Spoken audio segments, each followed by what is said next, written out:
All right, and we are live. So we're shy a few players tonight. Real life does come into play some days. Apologies to all for not having game last week. We introduced a little man into the world. So thank you for bearing with us on that. Let's see, some shout-outs for us. As always, we want to, toss a shout-out to our current Twitch subscribers. So him, you are a Stewie, Ike Ironlegs, Lady Delin, Lexi Charisma, and Gorham. We certainly appreciate the support. One other shout-out for tonight. We picked up a few maps from Seafoot Games and have a wonderfully thematic flair that seem to fit in well for some of our current story arcs and future story arcs. Gonna go ahead and toss a link in here on Twitch chat for anybody interested in what they see tonight, and for those watching this later, we'll have that in the YouTube doobly-doo down below.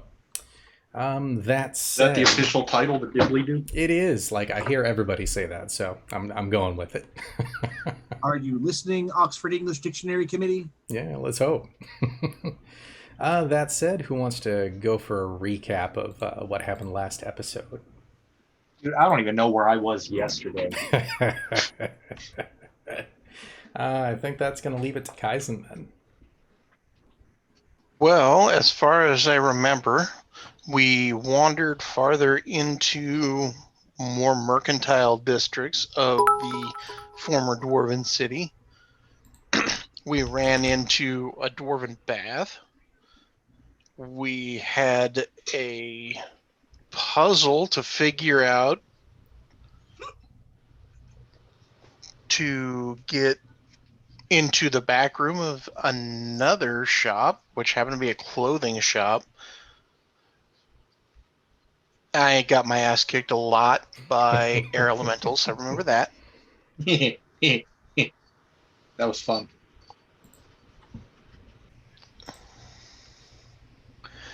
I think we looted all of the rooms and then passed out in the clothing shop.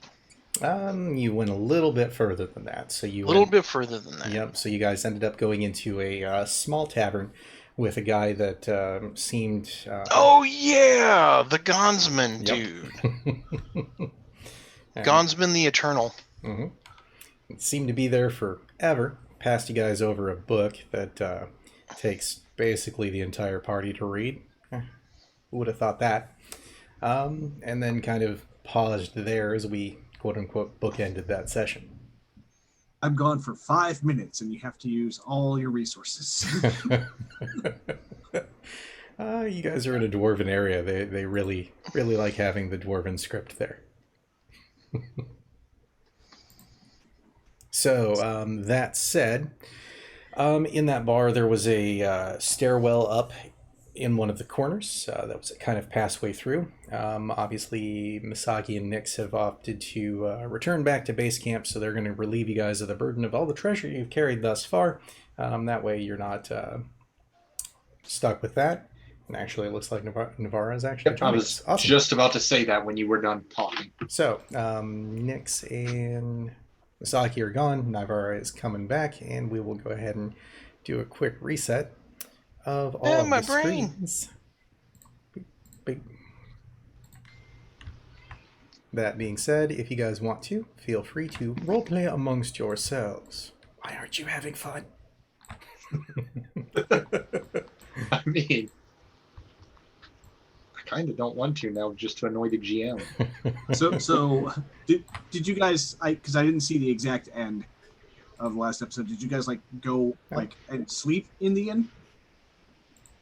Define go and sleep. Were there rooms available for you? I don't think so. Okay. It was a tavern, but I don't know if we figured out rooms. Nope. You guys had taken a quick short rest in the clothing shop. Oh. As I recall, aside from me, everybody else was pretty fresh. Yep. Yeah, I only ever need a short rest on most occasions. I'm just making sure how I'm making my entrance. So Arc just comes yeah, I got beat to death. Good. Here. Yeah, functionally, you and Navarra would be kind of kicking back together. Alright, sorry about that. Having some audio issues. I should be joining the game here. Yep, you are in at least on most of it. I'm seeing the connected in FGU. Okay. Yeah, I'm acquiring files now. Alrighty. So, a barbarian and a warlock walk into a bar. Ouch. The barbarian then crumples up the bar and throws it to make it think about what it just did to its friend. Oh, hey. Guess we have the same idea. Good, you're here. I needed somebody to carry stuff. We got a lot of stuff back there that needs hauled to the dwarves. I am good at that. Or maybe we should have the dwarves come get it. I don't know. How many boxes of vials can you carry at once? Boxes of vials? Yes. Are the vials full? No, of course not. That'd be irresponsible he to just carry a found- bunch of random vials full of chemicals. It affects how much weight it is. Also, I'm pretty sure all of them. So I actually have to recalculate my my carrying capacity. That is true. All right. Let me just bring up my calculator and look for the capacity rules in the handy dandy handbook. It's like 170 something, I think. You're a barbarian. Might as well be infinity. Well, I'm not just a barbarian. I am a bear. Barbarian? So I double. With like a 30-some strength, right? So it's Funny. your strength score multiplied by 15 is the pounds that you can carry. And then Well, double that'd be- that is the push, drag, lift. Okay, so you said times 15. Yep. Okay, so. Sorry, little guy. Okay, so just my encumbrance capacity is 690 pounds. Plus, I do have a bag of holding on me, so we can put some of it in there. In fact, yeah, we can put a lot of it in there. Yeah, the vials and potion bottles that you picked up, easy enough to do that. In fact, I think we stuffed most of them into Kibble's bag of holding. Yeah.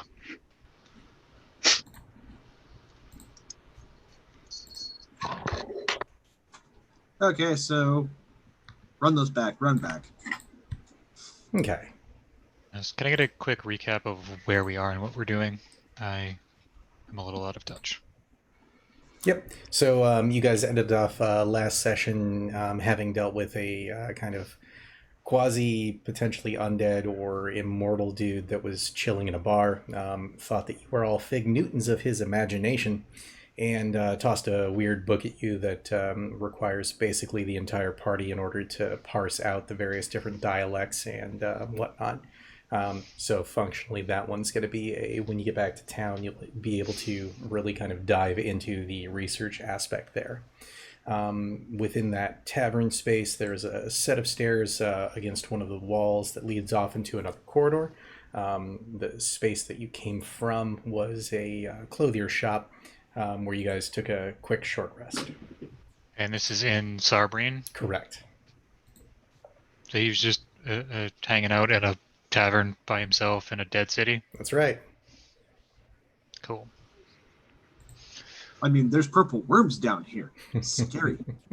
Yeah, purple worms aren't really good for conversation, though. Yeah, I remember we were trying to convince him we were real last time, and he was refusing to believe it. Okay, so what's the plan? Well, he seems half out of it, so I doubt he'd mind us staying here, and we probably don't have to pay.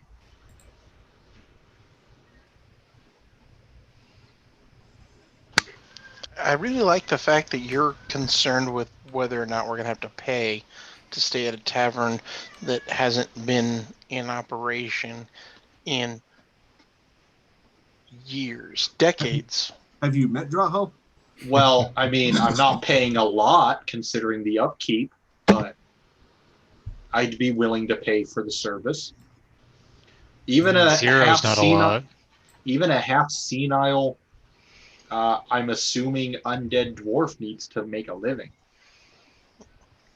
I mean, if he's undead, though, does he?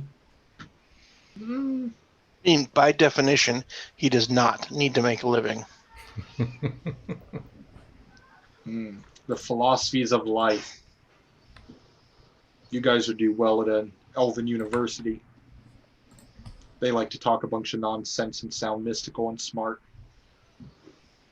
Reminds me of someone I know. Anyway, what's in that corridor? So heading for the corridor? I'm asking if anyone knows.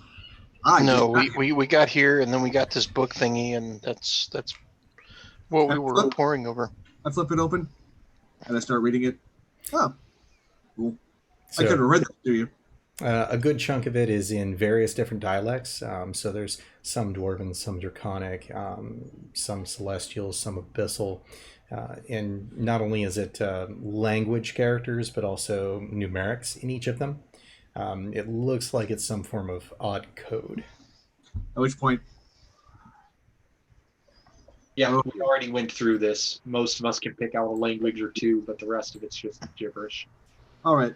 Well, I'll Yeah, let you let's go. types worry about that. Check out the corridor. Ark's going to go first because he hasn't killed anything in a few days and is Okay. not particularly happy about it. So taking the stairwell up leads into a corridor that would have once housed the tavern's available rooms for rent. Now both sides of the corridors are kind of impassable rock where those rooms would have been. Though moving down that passage, you find that the side of the building has also collapsed. There was a rock here at one point that kind of crushed through and created a natural cave slope that seems to be heading back down towards the street level. I'm going to go ahead and go through that. All right. The winding cave eventually opens up onto a large street. While most of the buildings have been destroyed in this area, the larger cavern space you find yourselves in is not wholly pressing down on you as many of the other areas have been before. Ahead in the distance, you can see one large building. Smoke pours out from several vents atop and against its colossal framework, of which a good chunk of that framework seems to be sitting in the walls of the far cavern. Though you can see that a collapse of the stonework has at one time or another marred several places within the structure. So it's actively smoking. Correct. Oh, right. That's what I'm talking about. Pulls out the maul. Goes up, but cautiously. All right. It's quite a ways away, but getting closer, you can see that the building doesn't have any windows, though there are spaces that might have once been windows that are now occupied by black stone, giving it an odd contrast in colors every now and again. Between you and it, there's a large ravine that seems to have sectioned off the building, kind of circling around it, and ending near the cavern walls, kind of receding into a pit space. One large bridge sits over that ravine and has a set of 4 guards sitting at the corners, one at each of the corners of the bridge. From what you can see, they're short, ashen-skinned, completely bald, and sporting a motley armor made of leathers, metal plates, and segmented furry hide. Each one of them carries a polearm of some fashion, each wickedly shaped, and none exactly the same as the others.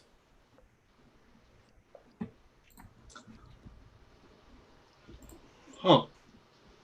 Can Ark see from where he is that they look like dwarves but are kind of wrong? Yep.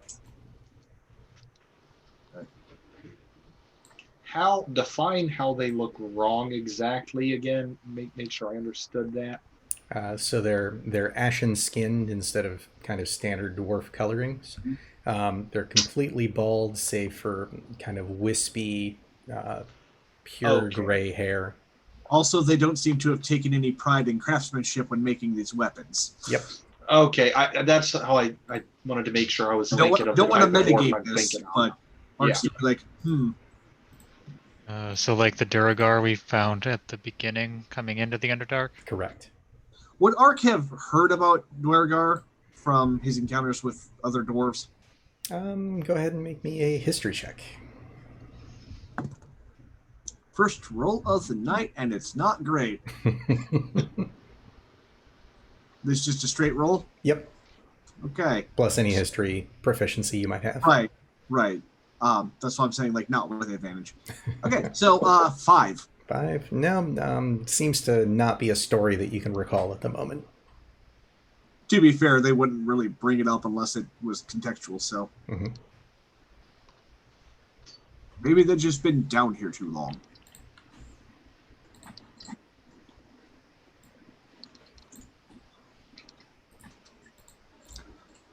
Well, anyway. I mean, the only person that speaks Dwarven is you, and... We've already established they don't speak Dwarven. Yeah, I was going to say, but I... Wait, they don't speak Dwarven? But they're dwarves. Not exactly. They're like the drow of the dwarf society. They are to drow to dwarves what drow are to drow. Elves in general. And drow don't speak Elven. Well, they try to speak Elven. So is this good or bad for us? Well, the ones we met before were friendly enough, but who knows if these are likely to be the same. Do we want to try to be diplomatic? Yes. Diplomacy is always our first option. Okay. Should I... Okay. I'm going to take 10 to comprehend languages. Okay. Do the Dwergar appear to notice us? Not as of yet. They just seem to be kind of lazily standing on guard. Not very good guards. Although, comprehend languages only goes one way, right? It's not like the TARDIS. Correct. So you can hear and understand things, you just can't speak it.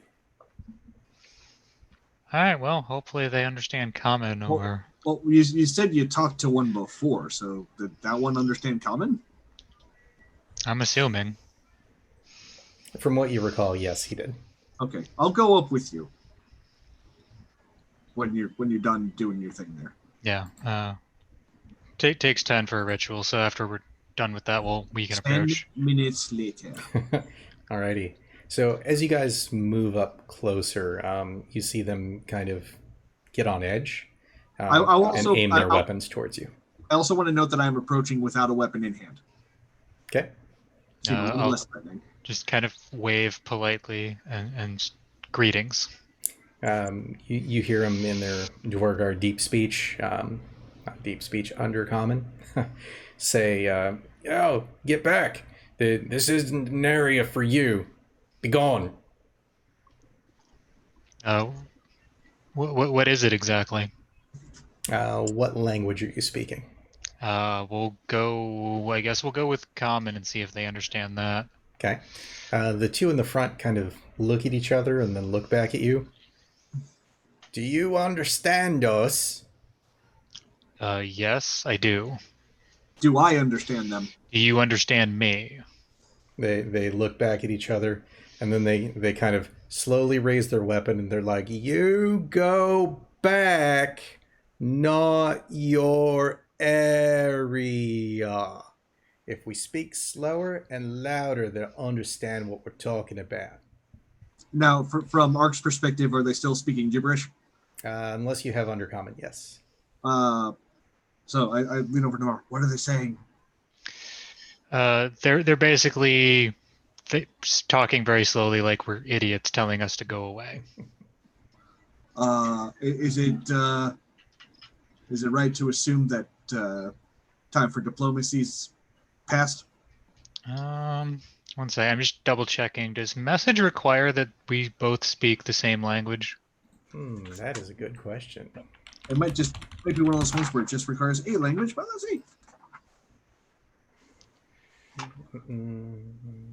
So you point at them. It doesn't say. Here's in a whisper, so it would be something that you're whispering. Yeah. I mean, I guess that makes sense, and not a great old one lock. That's the best lock. All right. Well, unless somebody knows whatever they're speaking. I don't know that we're going to be able to bargain with them.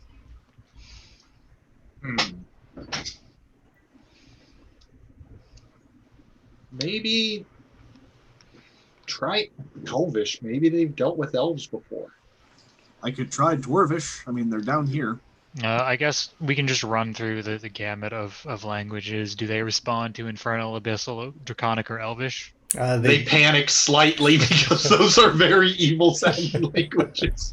I would say let's try Dwarvish first. So they Just pick start up a speaking little in bit tongues. of Dwarvish, and they continue to do that. Look back at each other and then look at you, and they'll just keep away.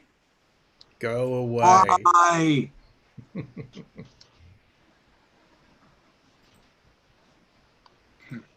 Not want fight. You see him kind of point back towards the way that you came. Yeah, I don't think this is working. Can we go to Plan B? I'd really like to go to Plan B. Navarro just kind of shrugs and Let's I grab Navarro. We go back to where everyone else is. Okay. Yeah, Divine sense. Do they be evil? there's a language barrier. Are you sharing with the rest of the class that they're evil?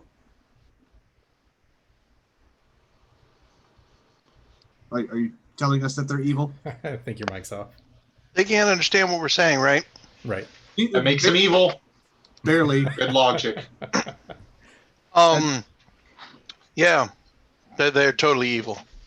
Okay. So when they started saying go back, about how far away were we? If you were getting within vocal range, probably about 60 feet. That's still too far away. but there's probably a lot of them because I don't see why, 4 dudes would just hang out. I mean, hooligans come in all races. Not delves, obviously, but You said that they were guarding by a bridge. Yep. There's probably a settlement over there. Oh, hey, look, a map. Give you guys kind of a preview on that. I have an idea.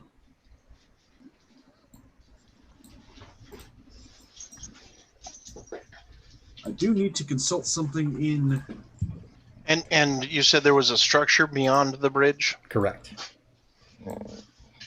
and it looks like it is inhabited with the smoking and the doing of the things. Correct. Did it look like there was glowing coming out of it, or the sounds of tink, tink, metal on metal? There are not. So while there's like heat and steam emanating from it, the sounds within are you see or hear a mix of kind of fighting and then quiet. Okay. So this is where we're starting then? You guys can be further back. The map's just short for that. Okay. No, I was just curious because if we start within 40 feet, I'm going to do one thing. If we start within 60, if we're 60 feet away, I have a different idea. You guys can be wherever you prefer. Basically, if you get within 20 feet, that's when things are going to get kicked off. Okay. Oh. Okay. Okay. Well, then I'll say Draho and Kibble, hang back. You too, Navarro. Kaizen, I want you to be close-ish, but I want to make the first move. If you don't mind. I'll follow you. Okay. So if we get within 20 feet, Okay. we said, right? Yep. So any closer than what's on the map. That's right. Okay. Well then, I'm going to kind of do with a bowing gesture, pull out that +2 light hammer and throw it at the first one. All right. Everybody go ahead and roll initiative. Ark, take your first attack. Woo. Yeah, I Wow, see they you updated lob the line. hammer, and I'm like, that's super smooth. There's another reason I was doing that instead of a javelin. And DM knows, but Does it explode?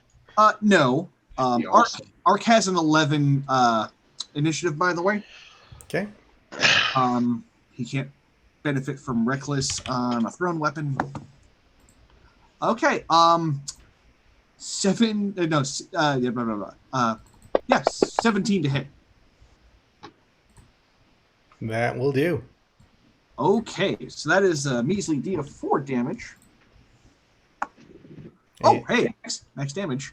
No, you know what's coming. Aiming for 2 or 4. We're gonna go with number 2 because he's directly in front of me. Alrighty. Okay, and I need to just consult something real quick. Okay, so that is 8 bludgeoning damage. Alrighty. And this counts as a turn, right? It does. Because of my new Crusher feat available on Under Arcana, once per turn, when you hit a creature with an attack that deals bludgeoning damage, you can move it 5 feet to an unoccupied space, provided the target is no more than one size larger than you, which it is not. So I'm going to push it straight back. All right. That will then require him to make a dexterity save or fall off. Comes in with a 16. He just manages to kind of grab that stone pylon holding the bridge. And you can see him kind of scrambling his way back forward. That's okay. I only need one more turn. All right. That said, top of the round will bring us to Kaizen. Wow. With that roll? Oh, wait. I'm sorry. I was wrong. That was 12 damage. Did I say 12 damage or did I say 8? You said 8, but we'll go ahead and add that 4. Yeah, it'd be 12. Sorry. Never used the weapon before. But I rolled max. So, Kai, what would you like to do? I would like to... probably cast Hex. Okay. On Druger number 4. Alrighty. And we'll give him disadvantage on his strength checks. Sounds good. And I'm going to move here. Okay. And wait for awesome. All right. I just did that. No, he's waiting for someone to come close enough that he can crit them in a reaction. Oh, right. That'll bring us to Kibble's turn. Ooh, look at that fancy new stuff that they added. Arrows are now much more interesting. Yeah, I wanted to make a comment about that, but I didn't want to interrupt Ark's thing. Like, I noticed my little arrow is very fat on one end. All right. Druger 2 takes a bit more damage from Kibble, and that'll bring us to Nivara. Right.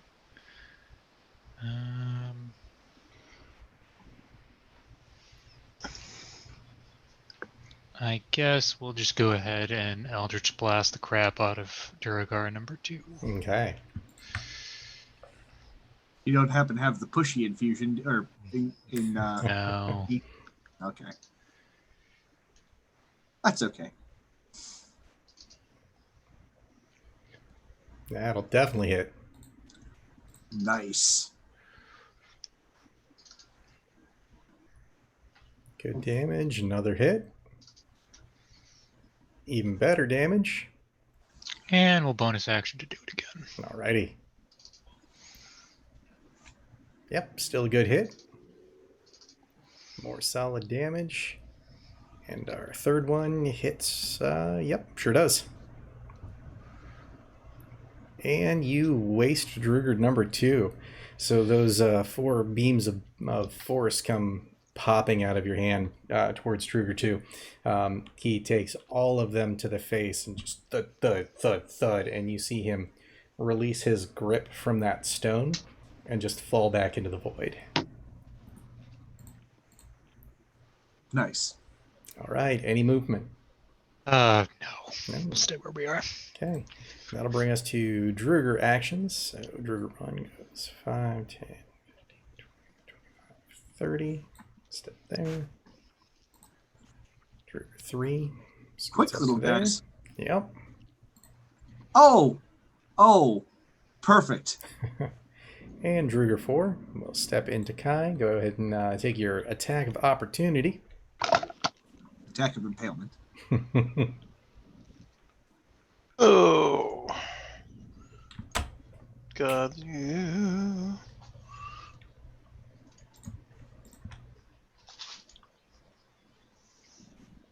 That will be a miss.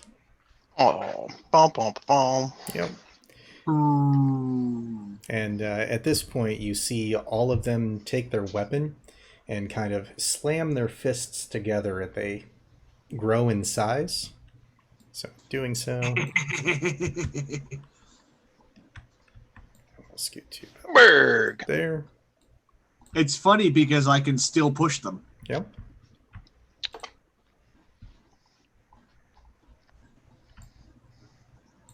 Hit him in the junk. There we go. And Druger 4 will take an attack on Kai with his odd-looking little war pick. And completely miss. So he comes in with that war pick and it just kind of drags a little divot across your armor. Bringing us to Ark's turn. Ark would like to rage. Okay. Do you want to go ahead and activate that? Good plan. Thank you for the reminder. Yeah. And then, All good? okay. Ark liking to very much be in the thick of things. Rup. And he's going to go after... You know what? Let's make it Dwergar 3. Okay. Just to take some of the heat off of is he not quite engaged? You are in the box right next to him, so yes. Okay. It it's- says 10 feet, but yeah, it's to the center of the token. So, all right, recklessly attacking. Natural 20. Nice. So this actually gets to use both aspects of that feat. You guys are gonna like this. So first and foremost, the damage. 5 plus.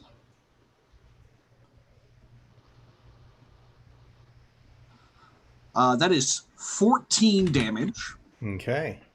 And it is bludgeoning. Mm-hmm.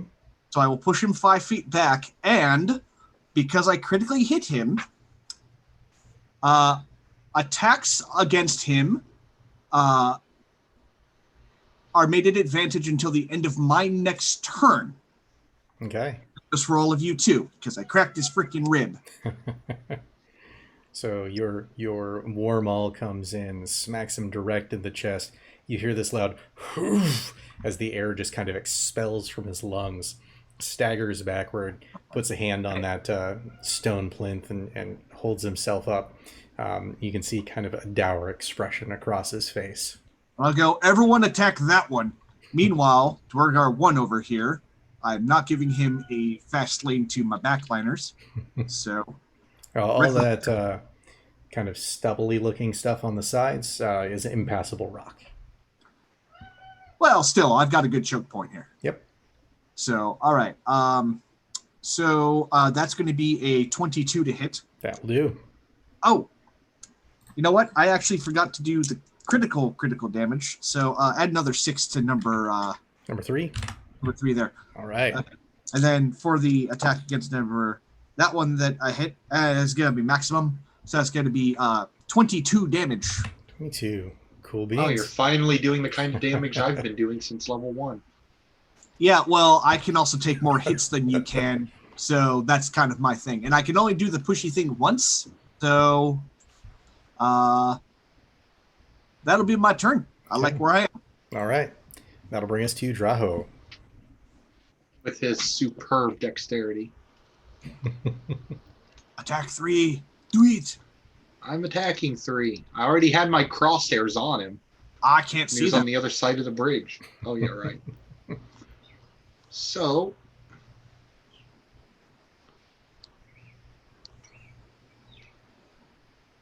First Miss. shot's a miss. Yep. With That's advantage? okay. Roll it Oh, again. do I get advantage? You do. Yeah, I cracked his freaking rib. Oh. Well, that didn't help. Hey, it was 5% better. Sucks to suck. Okay, well, take my goodness. second Yeah, attack. Misaki. That's what you get for blabbing on about how much damage you do. 15, does that hit? Just misses. Okay. Well, I'd like to use my bonus action to bounce one of those misses at number 1. All right. 19. That will hit. Oops, sorry, I meant to retarget that one. That's okay. I got it for you. Excellent. This feels like some weird philosophical thing. In order to hit, one must first miss. Then let's go.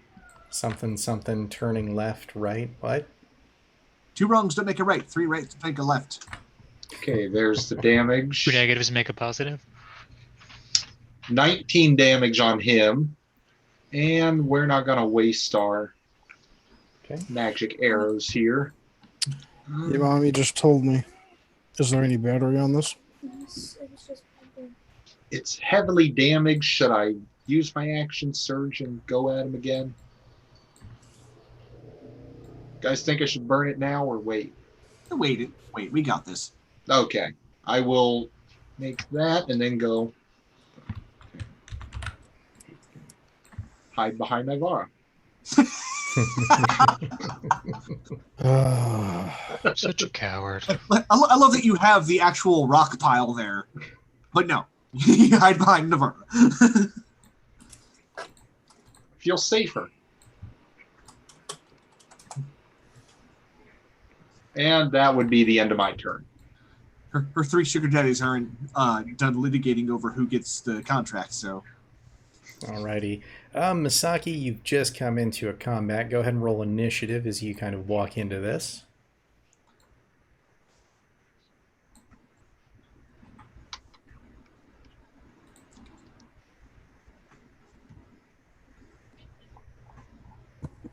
Alright, so you'll be coming in at the top of the next round. Isn't this how we met, too? True. And that being said, it's actually the top of the next round. Misaki. Okay, so we're doing this now. What did I just walk in on? A trio of Dorgar that are left that seem to be accosting your party. And they're large. Oh, they made themselves big. Mm-hmm. You see one kind of hunched over, not defending itself very well. Are they like clustered or are they spread out? For the most part, clustered. There's maybe 5 feet between the two that are the furthest away. Just keep in mind, notoriously bad at dex saves is in the area of effect. Oh, hang on. There's a map.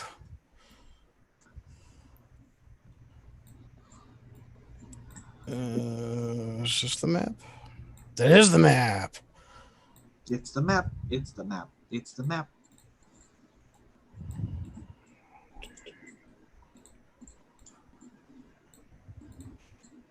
They probably don't like fire, do they? Who really does? Yeah. So let's kind of center some fire between the 3 of them so we can get all 3 of them. And, maybe not arc. Okay. Oh, I'm okay with it. Tossing fireball then? Yes. Okay. That kind of rubble bits that you see on the sides there, those are effectively impassable rocks. I imagine that's wall. Yep. So functionally you could get 1 and 3, but if you're going for 1, 3, and 4, that'll hit Arc and Kaizen as well. I'm okay with it for me, but not so much for Kaizen. I don't know what you're talking about. Well, I actually make my dex saves without other people having to help. So I take double half damage from fire. well, if I succeed on my dex save, which I get advantage on, I would also take double half damage. So I say succeed on my fireball. dex save, then So- I so take triple fireball. half damage from it. So what you're saying? Pedro, is this rubber pile between me and Kaizen, can I see over it or do I got to move around it? You'd have to move just a smidge. Okay, so I can move. Oh wait, you're in my aura anyway, so yeah, if you succeed on your dex save, you take triple half damage too. And then I cast. All right. So dex Spell saves resistance from aura everybody. in effect. So I take half, then half again. And you also have a +3 on your save. At what point do you just stop taking damage? Well, the Duergar are definitely not going to stop taking damage. There was a 2, a 9, and a 4 on those dex rolls. And I get a +3 because of your aura? Correct. Okay, 21. That'll do. All right, you ready for this damage footage? You know it. Hold on. I have to take it to the face. Let me see. Yep, to the face. I don't know why I expected anything else. You throw that fireball, I high-five that stuff as it's going past. For those watching at home, Kaizen got a natural 1 on the dex. You got so much low dice. That is true. That's for you, Kaizen. So they each take 22. I take 2. Duergar 1 looks really, really wounded at this point. I took 2 damage from that. Wow. And I'm going to take 5.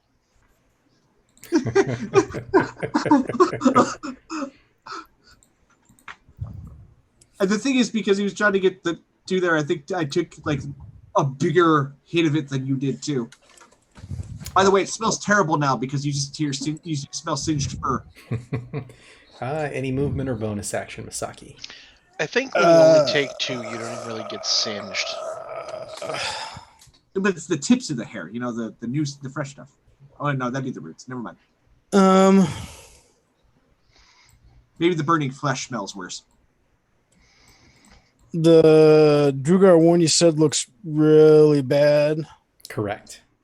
So if I was to move up and use, I can do the pommel strike on my halberd as a bonus action, can't I? It does require an attack. You could though. if you. I have to attack first. Mm-hmm. Okay.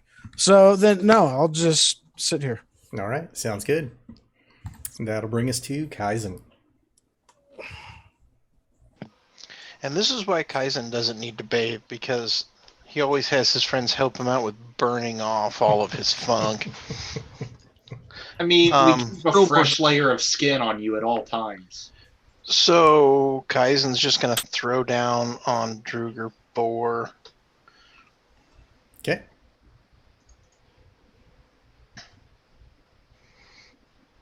Looks like a miss and a miss. Wow. And then that, there on we the go. other hand, is hit.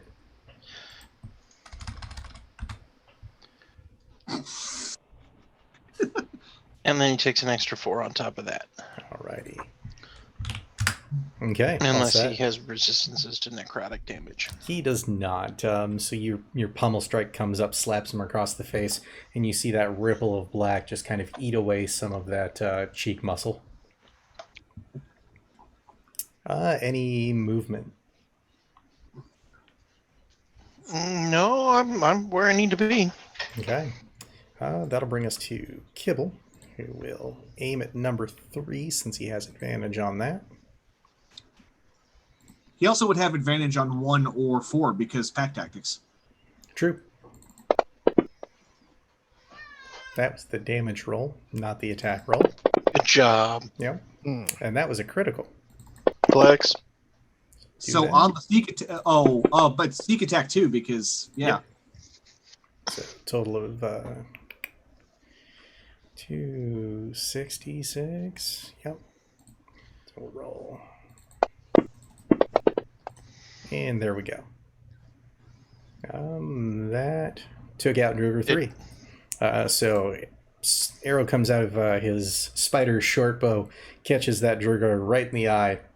You see that eye kind of look back and forth momentarily with the arrow kind of swaying, and then he falls forward on it, and in doing so, it pierces through the back of his skull, popping out. I just want to walk. I just want to knock one of them into the ravine. That'll bring us to Nivara. All right, let's go ahead and we'll start the Eldritch Blast Volley on Duergar number 1. Okay.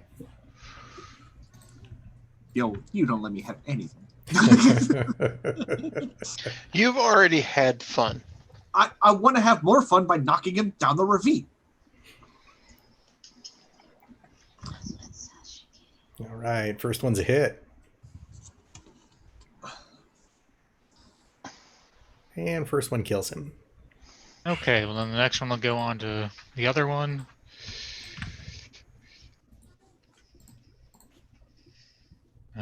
So that was 2 attacks, so 10 for the second one. And then we'll do 3 and 4. Sounds good. Nope, finally miss. Yep. And miss again. Nice. All right, so your first one strikes out, smacks that first Druger, and he just kind of coughs, sputters a bit of blood, falls to his knees, and then drops to the floor. That second ray fires out at the Druger number 4, kind of hits him in the shoulder, spins him a bit, and in doing so, throws off your aim for those last 2, which, as he's kind of turned sideways, shoot directly around him. Any movement? I know it's not going to show on the map, but I'm going to step behind Raho. Alrighty. Let's get you back there. That'll bring us to Drugar 4. He is currently on Kai, so we'll continue with that. Let's just make sure that he doesn't have double attacks or anything. Nope. You see him kind of look back towards his friends that are now fallen, and then vanishes. Does he vanish? Yeah, no, he... I know what this is. But aren't those both concentration spells? They are. So would we see the dirt on the ground kind of drag in? Not quite, because even then his feet are technically stepping. Okay. And then he does his thing. Kai, if you want, you can take a attack of opportunity at disadvantage since he's invisible.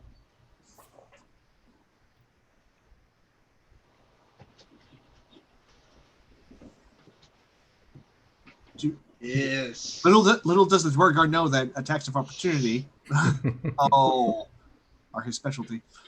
All right, so that will still miss. That is his turn. That'll bring us to Ark. Do I hear him or see his footprints? Are you attempting an action for active perception or just going off passive?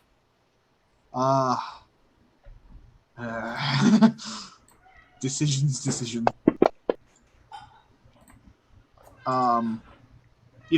Because he's actually like trying to find him. This would be active. Okay, go ahead and make a perception check then. All right. Let me have my turn. 18. 18, sadly just shy. You hear a bit of clink that then goes softly away from you. Okay, but it sounds like it's on dirt, not wood. Might be either. The area kind of echoes. Okay, I'm gonna stand here just in case he tries to get past. I'm like, he's still here, and I'm just gonna hold my position there. Okay. That'll bring us to Draho. So I'm going to use Seeking Shot because I hope he sucks at dexterity saves. Brilliant. Use Divination Magic. Grant your arrow the ability to seek a target. Well, So basically, that is a natural one. Yes! Oh, he's about to take the full arrow damage plus a d6 force. Okay. And I now know where he is. That you Who's do. Next. Do as much damage as possible, not only because you normally want to do that, but also it could break his concentration. I don't think I can apply Sharpshooter to this, so I have to roll regular damage. Still. Do I? Can I? I don't see why not. Woo! I like this. Things stack unless they say otherwise. So that's 20 damage. So he has to roll a 10. He got an 11. Ah, that's a shame. If only Do it we- wasn't for the fact that you learn the target's current location. Yep. So you know that he's standing directly in the middle of the bridge. Ark, which direction were you facing? I was facing back toward the group because if I was going to stop him, I'd have to be, looking that way. Okay. Do I at least hear the? You sure do. You just don't see the blood splatter. I was going to say, well, you'll see me point up in the air, mutter a few words, and then shoot my arrow at the sky and watch it do like unnatural angles through the area and hit him. I mean, if you just follow the trail of the arrow. That's true, because the arrow was not invisible when he turned invisible. That is true. Since you're facing the wrong way, though, go ahead and give me a perception check. I mean, I'm sure he saw my arrow fly past his face at a weird 19. angle. Well, you said you fired it up in the air, but 19 will do it. So And then it did you kind of loop-de-loops. look up, and you see that arrow pulling a full Guardians of the Galaxy, swiffing around, and then comes direct down behind you. Look out, here comes my arrow, it flies really fast and kills everyone. As you hear that oof, you turn around and see just a small trickle of blood in the middle of the bridge. Oh yeah, I forgot to add my D6 force from the arrow. Well, with 4 that, more damage. you guys can now see him. Forgot to add that, sorry. I was so excited about hitting him. Well, I already used my action to look for him, so I can't use my reaction to try to hit him. That's okay, he's visible now. And he can only do that once a day, so he's ours now. That's true. At this point, though, you do see that he has an odd-shaped horn in his offhand. Well, that's going to be mine later. Someone better finish him off. Speaking of which... Misaki. Oh. So glad you made someone turn invisible. I've been waiting to use this since I got it, like 2 levels ago. I certainly don't plan for things that you guys can use things for. Insight check on the DM. I mean, you definitely didn't give us a bridge battle specifically so I could try to knock someone off. Not at all.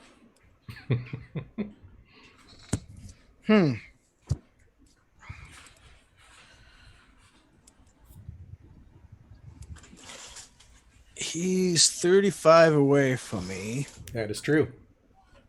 So 30 would put me right in front of him. Mm-hmm. But I would be blocking Ark at that point. From doing what? If it requires a dex save, go for it. No, I was debating whether or not to run up and hit him with the... And the bridge is 10 foot wide. It's just the spacing of the squares makes it look not so much. So if you guys want, you can stand side to side. Oh, there can be a side to side. Mm-hmm. I was going to say, you could always, hold action. Why? Why? Get him before he calls for help. I can come stand right next to you and smack him. Yeah, just do whatever. I'll knock someone off a bridge later. Yeah, I can come stand right next to you. Yep. Hey, And snack him. smack him. Seems too simple. I didn't say you could spin me.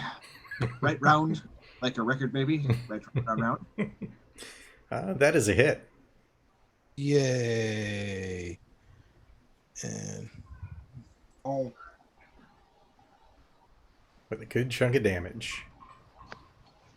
So he's sitting there, has that horn in the one hand, seems to have dropped his weapon.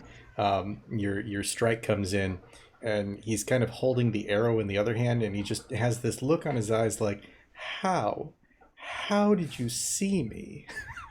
But if I can't see them, they can't see me. You're looking the wrong way. So apparently he's a ravenous bug-bladed beast of troll. Yeah. Alrighty. Any bonus action? the pommel strike. All right, go for it. Which we should probably write up an attack line for that. So that's just what, a D20? Yep. Let me take a quick peek at your actions. Yep, we don't have that on there.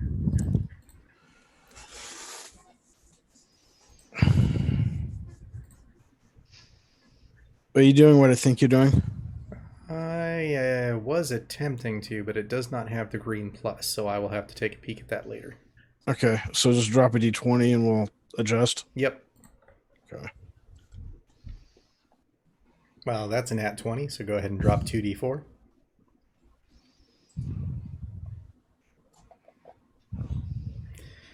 Alrighty, 6, and what is your bonus on that? Or does it not get that? Well, would it get the cold bonus for the Naginata? I wouldn't see why not. The entire weapon is enchanted. So that's what? Another D6 in cold? 2d6, because it doubles all dice. Waiting for level 9. 12. And it's a +1 Okay. item. That makes it 13. Let's just double check. Polearm Master. Hex only gives extra damage to you, not to anybody else, correct? Say again? Hex only gives extra damage to you, not anybody else, correct? Correct. Weapon damage die for this attack is a d4 using the same ability modifier as the primary attack. So yeah, you would get your bonus dexterity on top of that. So what are you sitting at for that? Is it a +2 or more? It's probably a +3 for my dex. That it is. Beautiful.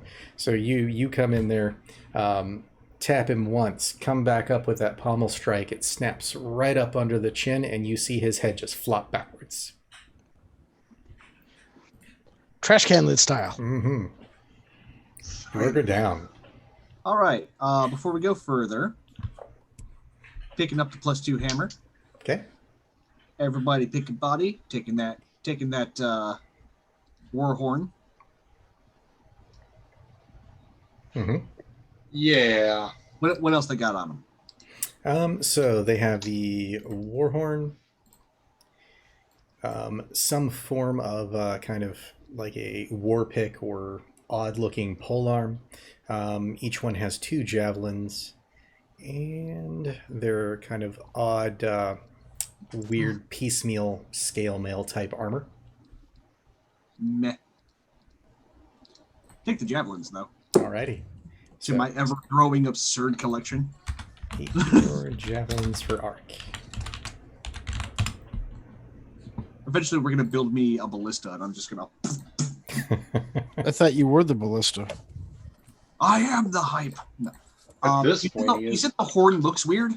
It does. So it's made of some form of like kind of dark iron, and sits in a weird kind of curved shape, and then has the fluted end at the furthest portion from it. The point that you would put your mouth to doesn't have a flare. It's just pure tapered off. I actually bring it up to Kibble.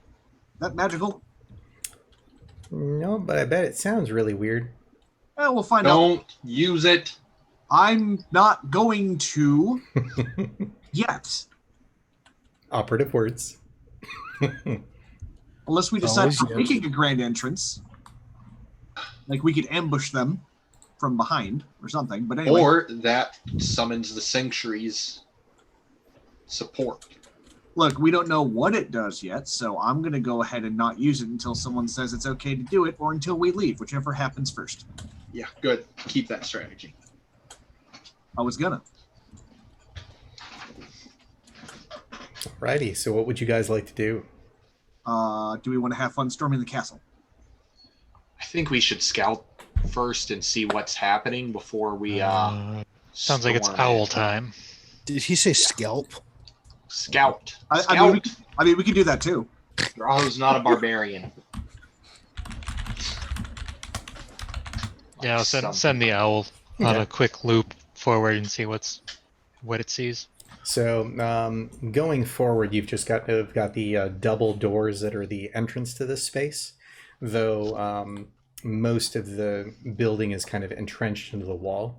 There are 2 or 3 spaces that have had large chunky rocks kind of fall into them, that has kind of marred the building itself, and created kind of collapsed portions of it.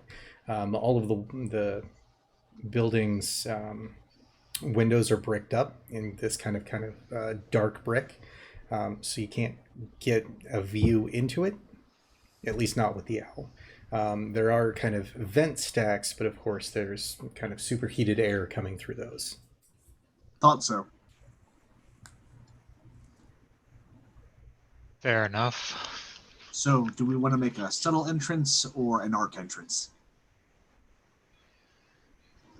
I mean, we could continue using the bridge. We don't know how many of them there are. I probably would vote for subtle. That's also why I'm saying we could continue to use the bridge. That's your plan. You want to try and lure them over here and knock them off the bridge repeatedly? I think they'll catch on to that after 2 or 3 of them draw. You guys still have cover on that side. If you want to go over for that rock pile on the left, all I have to do is say hello, and if they don't have any ranged attacks, we can fight them back here. If they do have ranged attacks, I can fight them up there, and you can attack from back there. I mean, they also don't have to come out. We could do the bouncer strategy again. Only this time I'll actually be attacking. I say we get, because Kibble's usually pretty good about sneaking about places without being seen. I say we let Kibble creep up and get a look in the windows. Okay. If there are any. Windows are bricked up. Okay.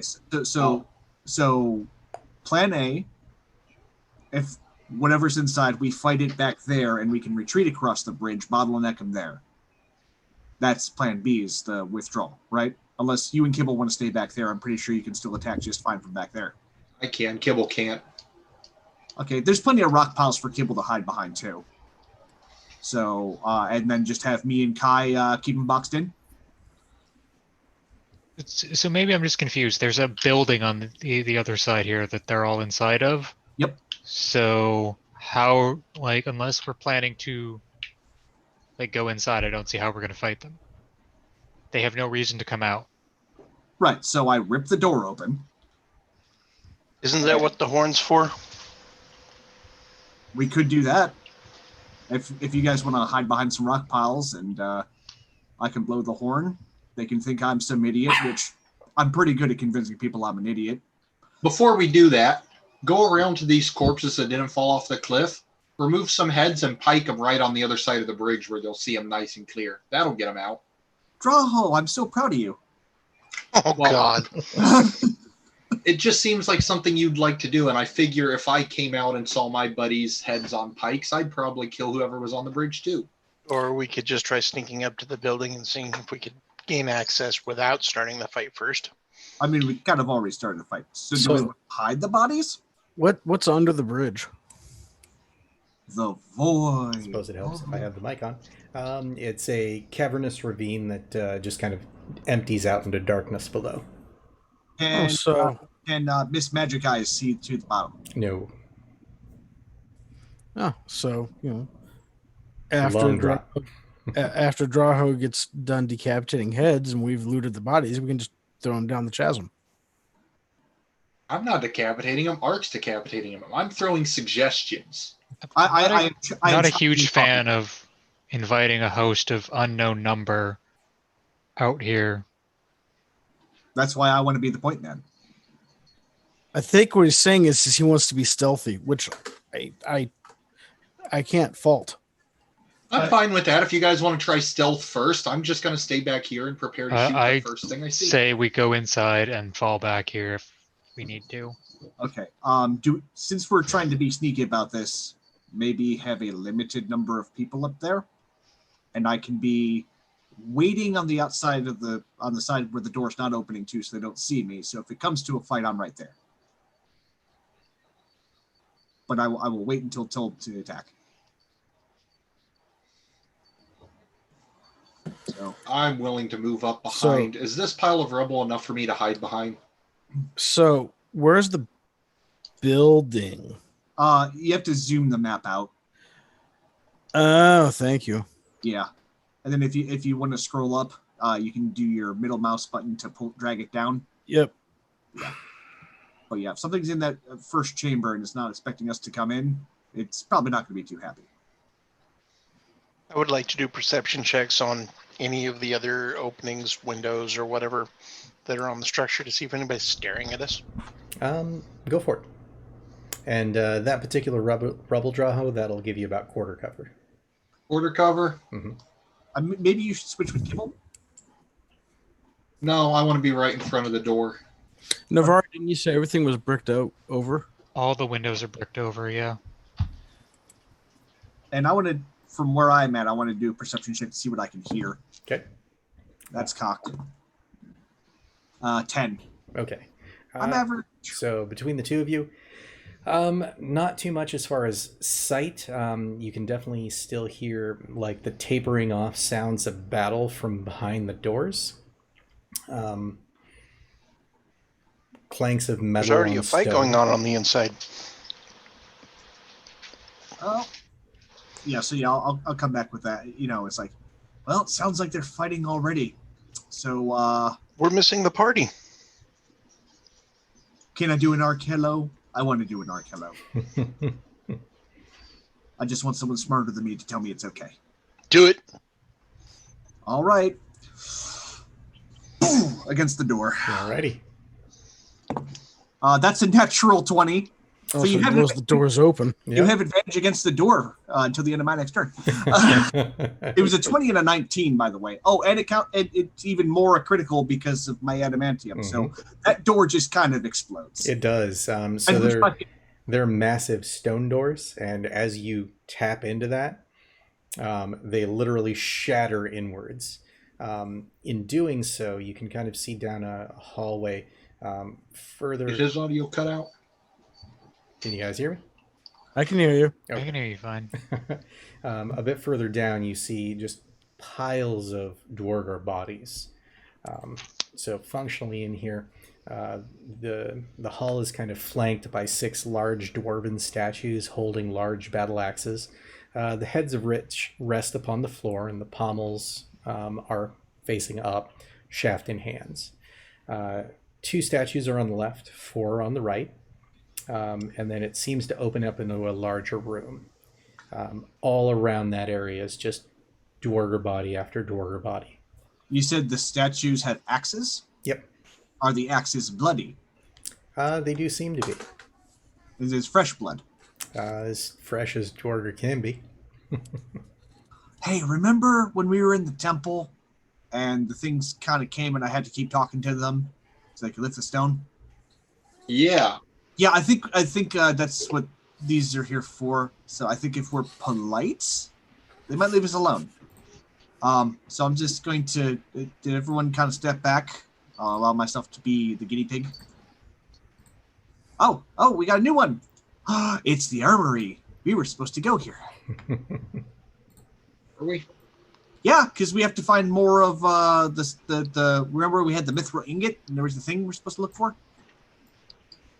I'm going to say yes. In the armory. And then there's another clue that's in another place. Yes, the skull said to look for the thing in the armory. Yeah, we're looking for the I drop pull out the location. mithril ingot literally says what the thing says that I don't remember. Gotcha. Okay, it's yeah. in I the Sword forgot. Tables Lounge channel. Nope, looking it up. Okay. Thank you. Yeah, I forgot that was a thing. Sword Tables Lounge, blah, blah, blah, blah. The treasure is safe, hidden for all time in the bowels of the Hall of Knowledge. Only the Master Sages of the Hall know where it can be found. See Armory drop location for next steps. So we got to be really polite in this room. Because I think if we start moving stuff around, these things are going to be like, hey, stop that. But like with less talking and more swinging. So the penitent man. They may indeed pass. Okay, so I'm going to do what I think is the polite thing and not have my weapon out. Okay. And I'm going to go first and just see what happens. All right. Every time I come between 2, I will stop and see if they do anything. Currently, they do not. So I don't like the currently. As you venture further in, the hall does Your eyes start opening, run.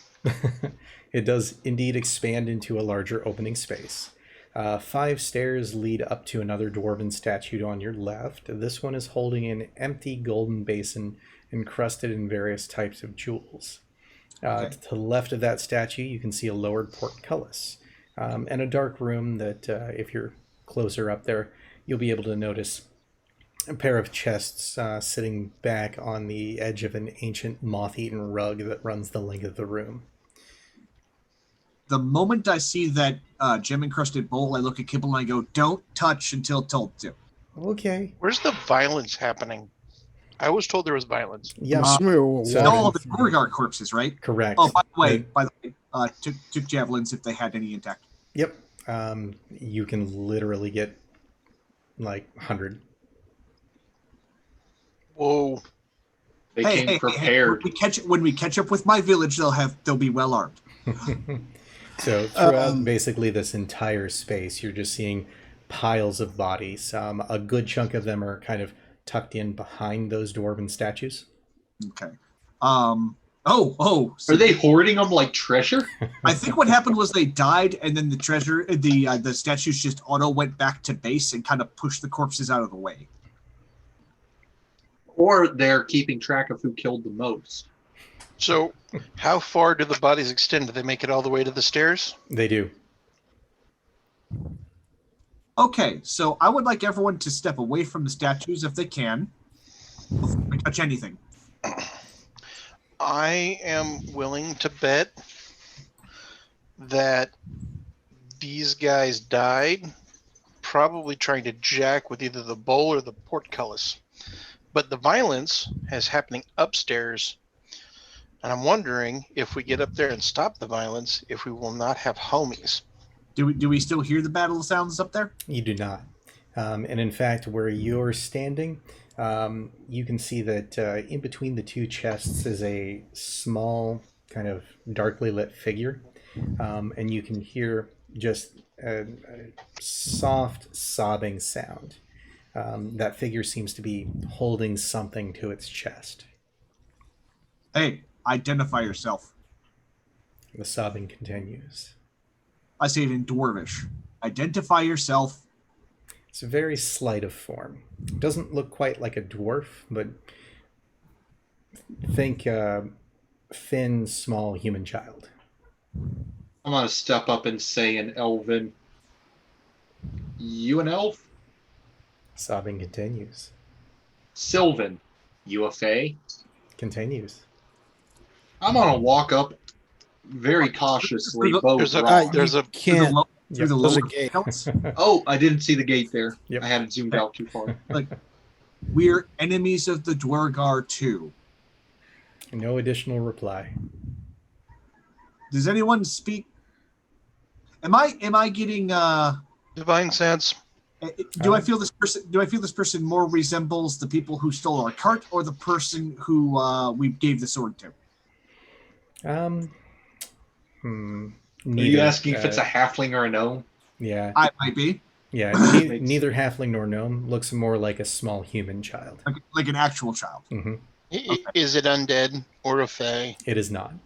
Navara? Or an angel or a demon? No. Oh, yeah. Navara has super dark vision. Maybe she can tell what it is. Also, Navara doesn't sound as rough as all of us. So A little less threatening. with Navara, you can see that it is indeed a small human child.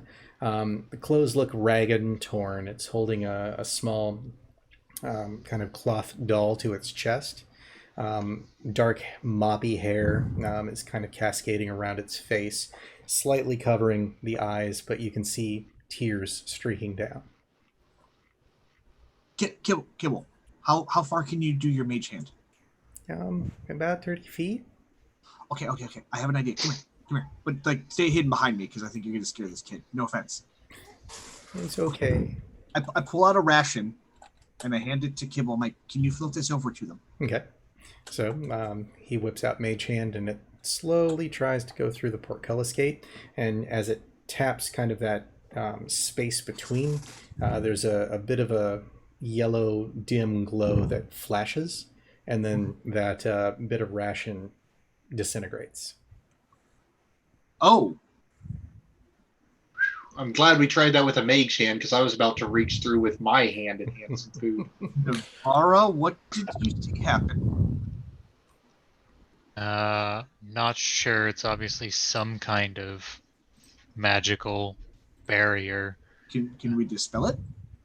Potentially, but that might set off the guardians. I'm going to look by the bowl. I'm not going to touch it, but I'm going to see if there's any kind of like engravings or anything written. Nothing in specific. That particular dwarven statue seems to be a little bit larger, more opulent.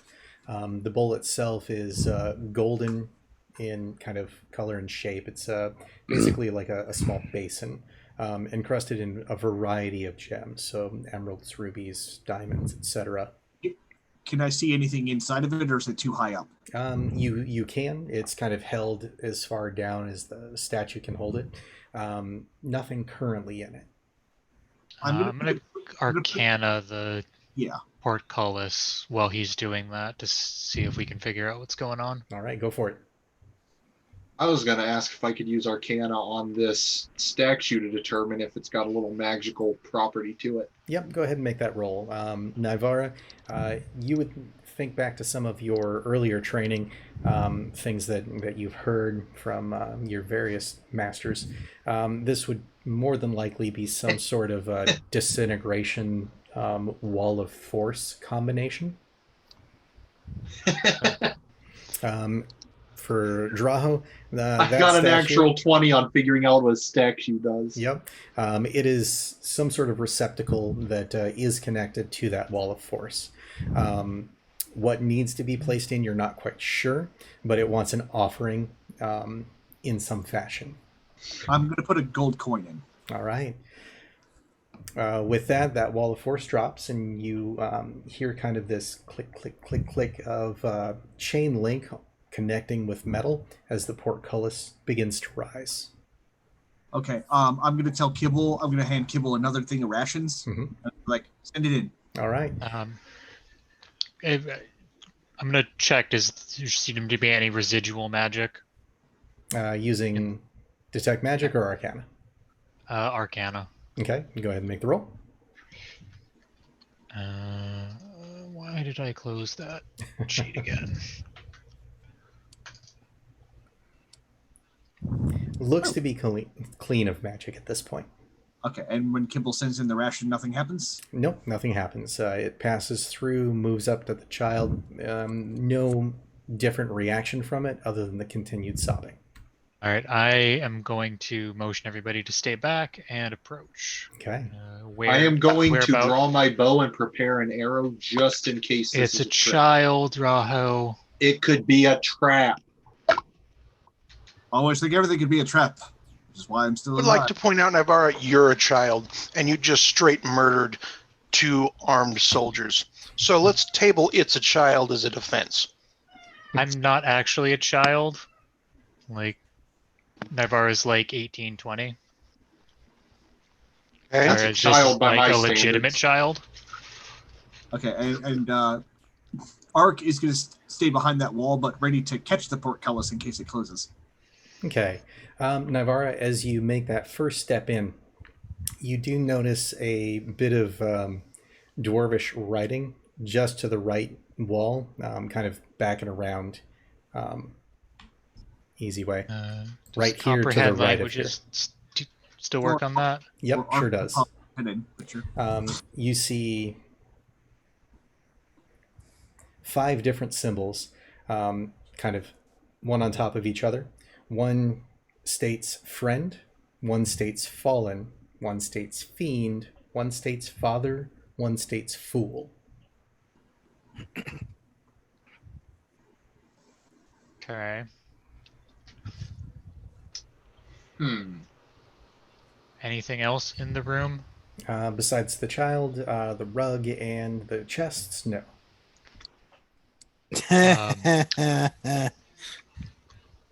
How are we doing, Navara? There's some kind of strange dwarvish runes in here. It doesn't really make a whole lot of sense. What do they say? What was it? Friend, fallen, fiend, father, fool. In Dwarvish, I just say friend. Nothing seems to happen. Speak friend and enter. Try it again. Melon. Wait, no, that's Elvish. Racist.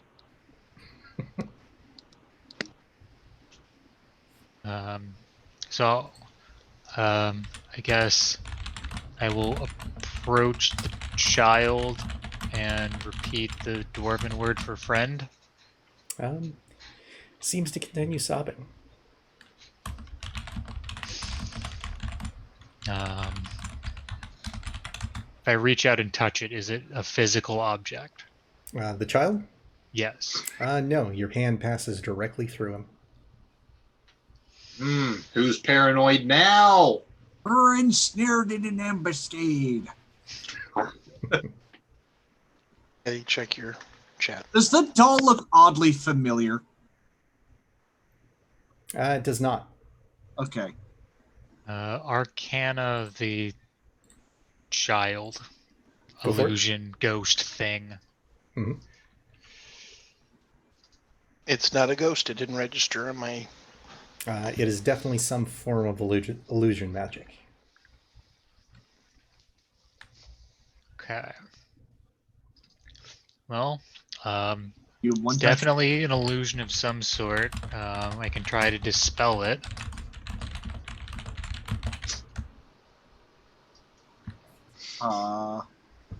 You want I should maybe grab the chest, or are we gonna wait to dispel the child? Ark, look at the runes on the wall again. Looks at the runes. Okay. So you see that kind of square engraving, friend, fallen father, or friend, fallen fiend, father, fool. One large brick just kind of stacked on top of each other.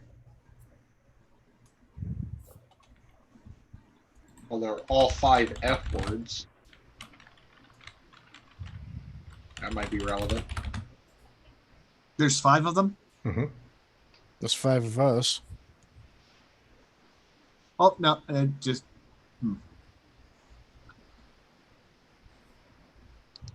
Yeah. Are there any other engravings I can see in the room? Nope. Okay, and besides the chests, are these like shelves on the walls, or are those just kind of the wall? Just kind of the wall. What used to be drapery that's fallen and become tattered. Okay. So kids in illusion. Sorry, give me the order again. Friend, fallen, or fiend, father, fool. Okay.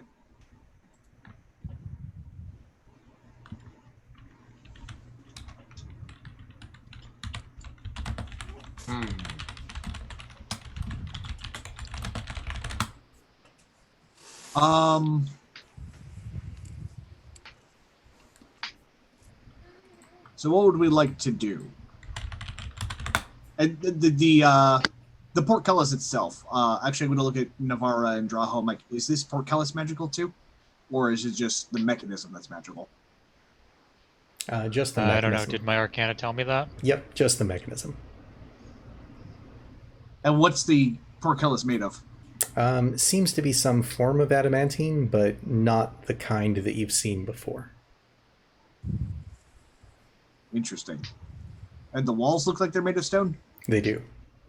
Okay. Less direct way, but I can manage.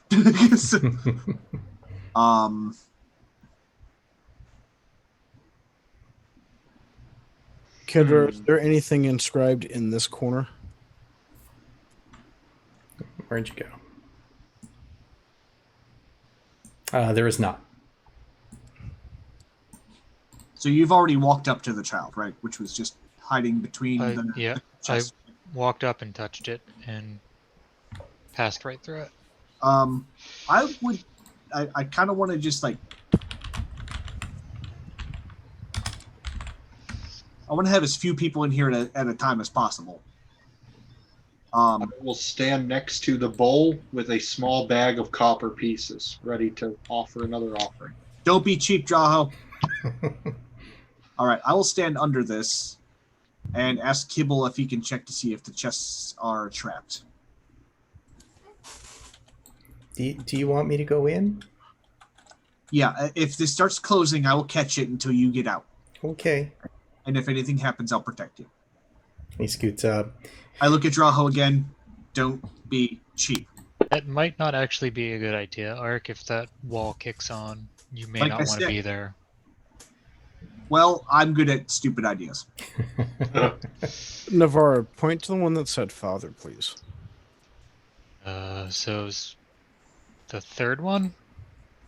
Fourth one. Mhm. Fourth one, okay. I will point to the fourth. Thank you.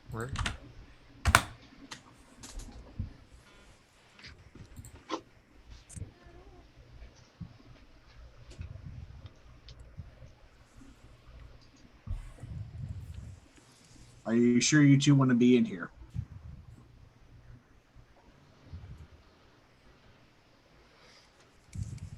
Does Masaki touching the father rune do anything? They seem to be slightly loose, like they might be buttons. Okay, if we're pushing buttons, I want Kibble out of the room.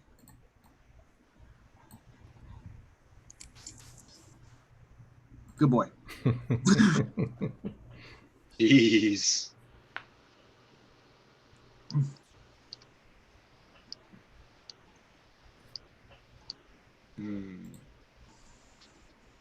With the amount of times that Kidra has said this off, has anyone bothered to write down the order?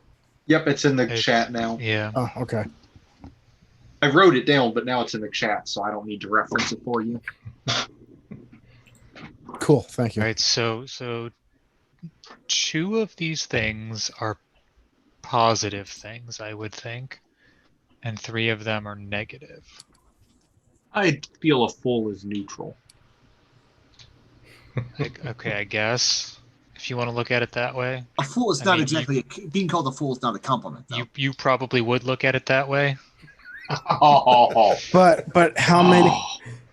So I see this. I see a correlation, and I could be reading too much into it, but I see a correlation between the 5 buttons and there's 5 party members currently. So you have Fool for Draho, Fiend for Nivara, Father for me, friend for Ark. So who's that would mean? Meanwhile, Kibble's over there like, oh, sure, I see how it is. I wasn't gonna mention it. Yeah, that means Kaizen would be fallen.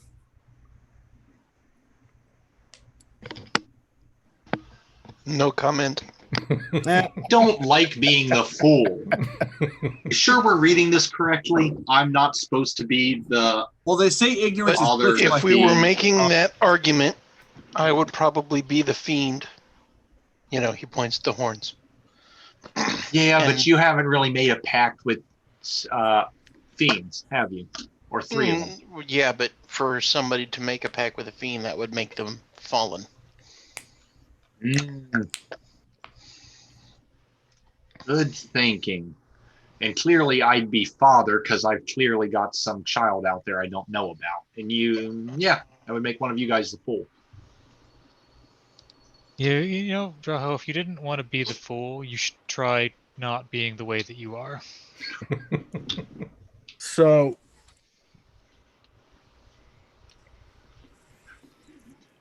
You want me to If- press the full button? if these buttons correlate somehow to us, do we each push an individual button, or is there a sequence? That would be our next question. Well, that would be. We would have to assume that the buttons equate to one of us individually. Which is a big leap for a several hundred-year-old temple. Yeah. Unless Can we inspect like what's around the big statues before we attempt to do this to see if there may be some kind of indication? that's Well, what I there's- was just thinking. I point. There's a tunnel over that way.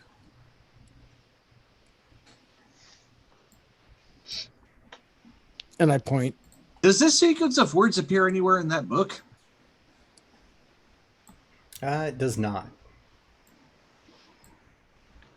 I'm wondering, did this trigger when we came in the room that it activated these runes particularly for us? Because that would make sense then, that it was triggering a personality trait of all of us. Kibble, what did you discover? Nothing. Just a bunch of Druger bodies. Kibble, how far back does it go? Because I know there's a tunnel over there. Pretty far. Probably how they got in. I'm guessing they probably tried to steal from the collection plate, and that's what made the statues go after them. That was what I was going to ask. Are any of the bodies near the collection plate got handfuls of money? They do not. Okay, well, that option's out because there was no money in the bowl. So they clearly never managed to grab the money. Yeah, well, let's not get distracted. Let's one thing at a time. Okay. Well, there's also that set of stairs with a door on top, but it's locked. Well, we have a door opener that hates doors, so. I just opened them very aggressively.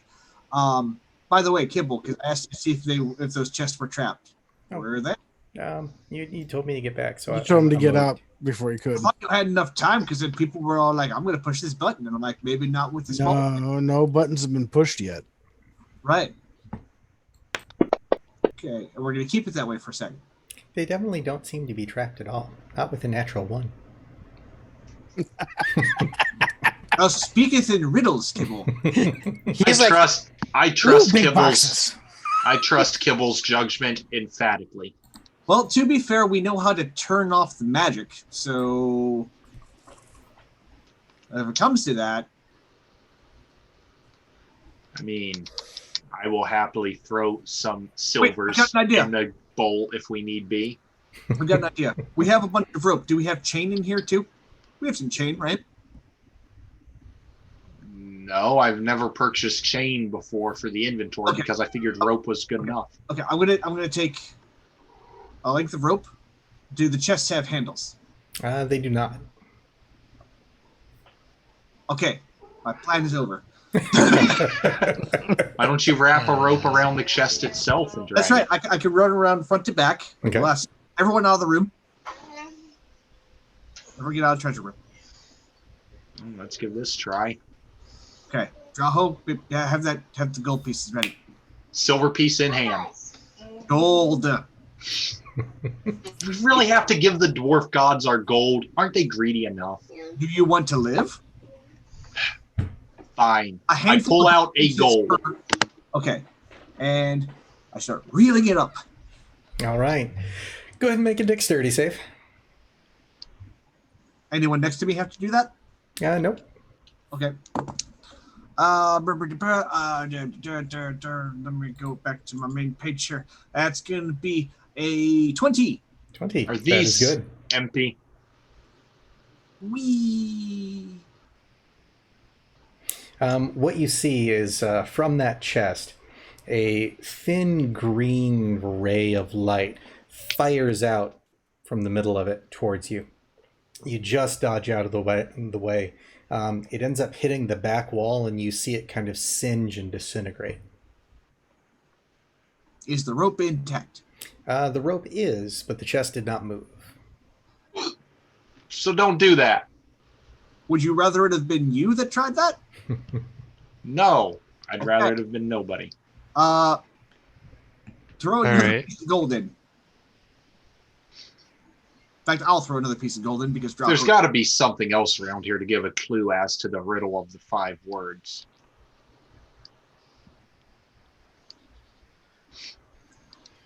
I'm just going to search around the room and look for anything around the statues or anything that seems like it could have arcane markings or meanings. You see a variety of kind of old dwarvish filigree, some that may have been words at one point, but over the ages have kind of worn away. If I consult the blank book with the dragon poem and or my book of shadows. Go ahead and make me an Arcana check. All right. When in doubt, ask a devil. also have like a bunch of javelins, so if we need to test anything, I can got a bunch to throw. Okay. With that, you would think that it has to do with a dwarven god of some sort. And obviously you're putting money in the bowl for the god.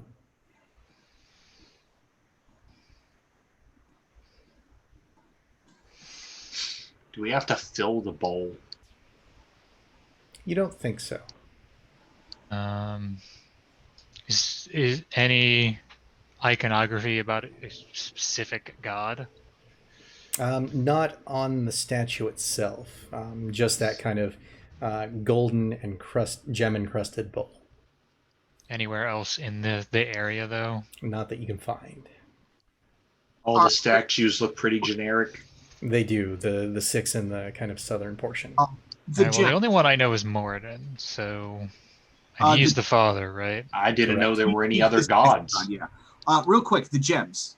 Mm-hmm. Do they seem to follow a pattern? Not specifically, but they are kind of interlaced in kind of diamond, then a pair of rubies, then a pair of emeralds, then a pair of diamonds, and so on. Are there any missing? Go ahead and make me a perception check. And I'm going to ask everyone to look too. So can I roll with advantage? If people are helping, yes. I will help. All right. Natural 20. Okay.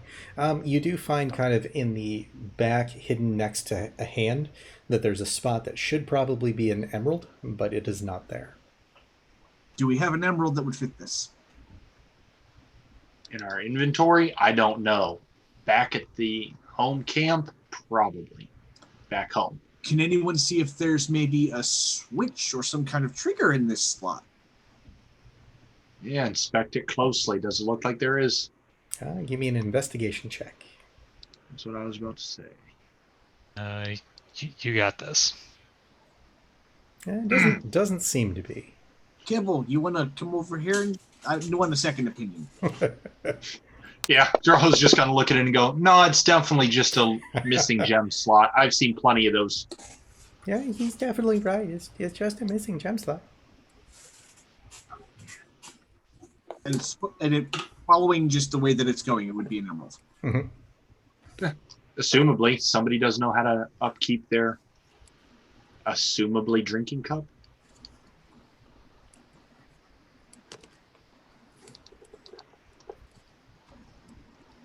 I'm going to just, because I've been holding on to it, I'm going to set that other piece of gold in the bowl. Does anything change? There's now 2 pieces of gold in the bowl.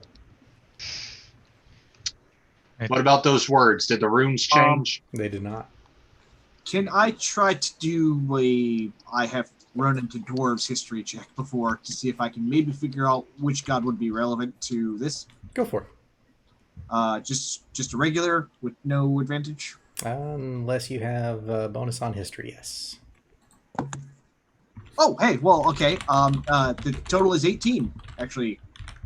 Not bad. So, obviously, Moradin's the father. You also have Clengeddon, who is the battle master. This statue doesn't seem to represent him. There is the short father, who seems to be a kind of trickster god. That may fit what you're seeing here. Kind of a god of luck, god of tricks. God of luck.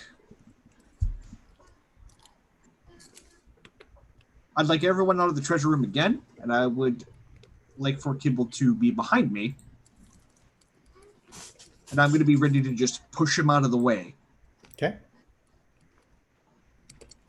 And I'm going to see if he can mage hand the father button. Okay. Is Misaki staying there? Well, did you see Derek, your chat? I did not. Yeah. Not. So before That happened a while ago. I see cookies. are there shapes in these indentations? Like, are they a specific cut? Not in particular. Each one is a little bit different. But what you end up seeing is Misaki press that father button. There's an odd hum that turns into a whine, turns back into a hum, and then goes silent. Old dial-up modem. Killing Well, robots. if it's a trickster god, it might be related to the fool button. Does the button look different after it? No, just the fact that it's depressed and kind of stuck there. It's very Okay. sad. Aren't we all?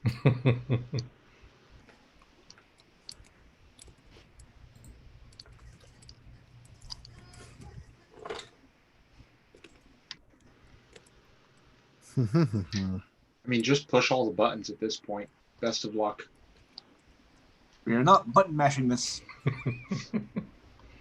Let me just get behind this. All right. So what about the fool button? Pressing that button in. Is everyone taking cover? I'm I assuming- am. That's Hang why I on. was asking Kibble to use Mage Hand to press it.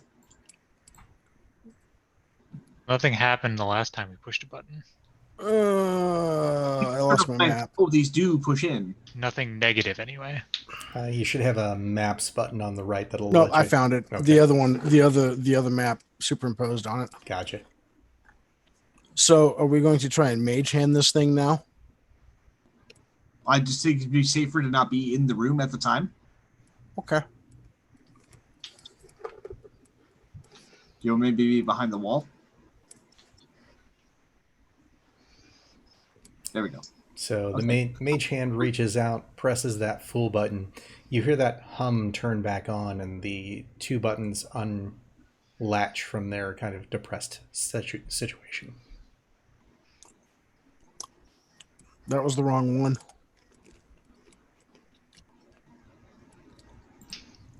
Or it was resetting because father was not the correct button. Okay, well, while we got Mage Hand out, I hand the Mage Hand one of my javelins Okay. and Kibble to see how far into the room you can make that go. It goes all the way in. Well, it didn't reactivate the force wall, so there's that. Try just the fool button by itself. All right.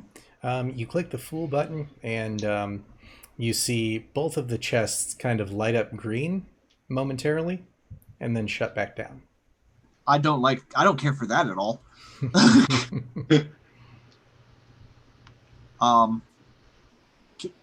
Kibble, do you Yeah. trust me? Yeah. So confident. Okay. There's I'm- always a problem when someone asks you to trust them. I'm gonna grab the back of Kibble's armor, Okay. use the javelin to flip open one of the chests, and as you're doing that, I'm going to try to make it to where it flips the lid open, and then I'm going to pull you right behind me. Okay. So the mage hand Everyone back reaches up. out and kind of pokes at the chest with the javelin.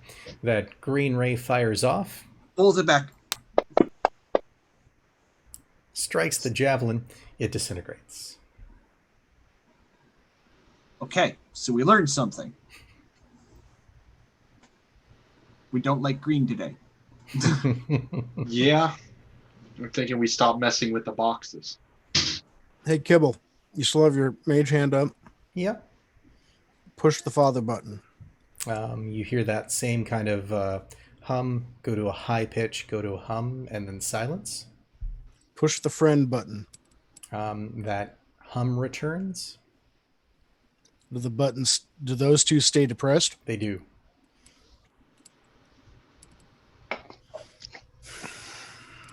Push the Christ. fallen button. At that point, you see kind of that greenish outline flare up on the chests, turn to a golden yellow, and then recede.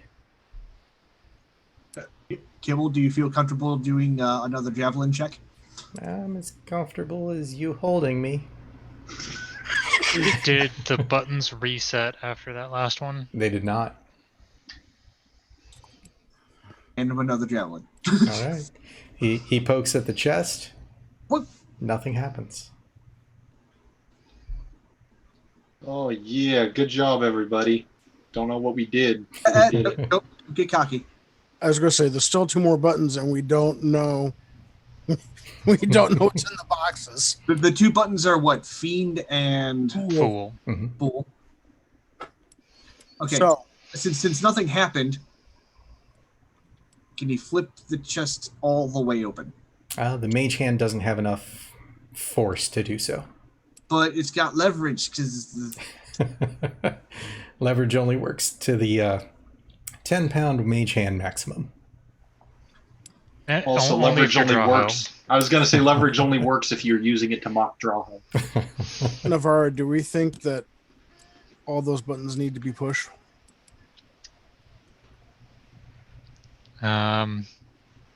or would a fool think that? It Fiendishly clever idea. seems reasonable, but Because Open the box. All right.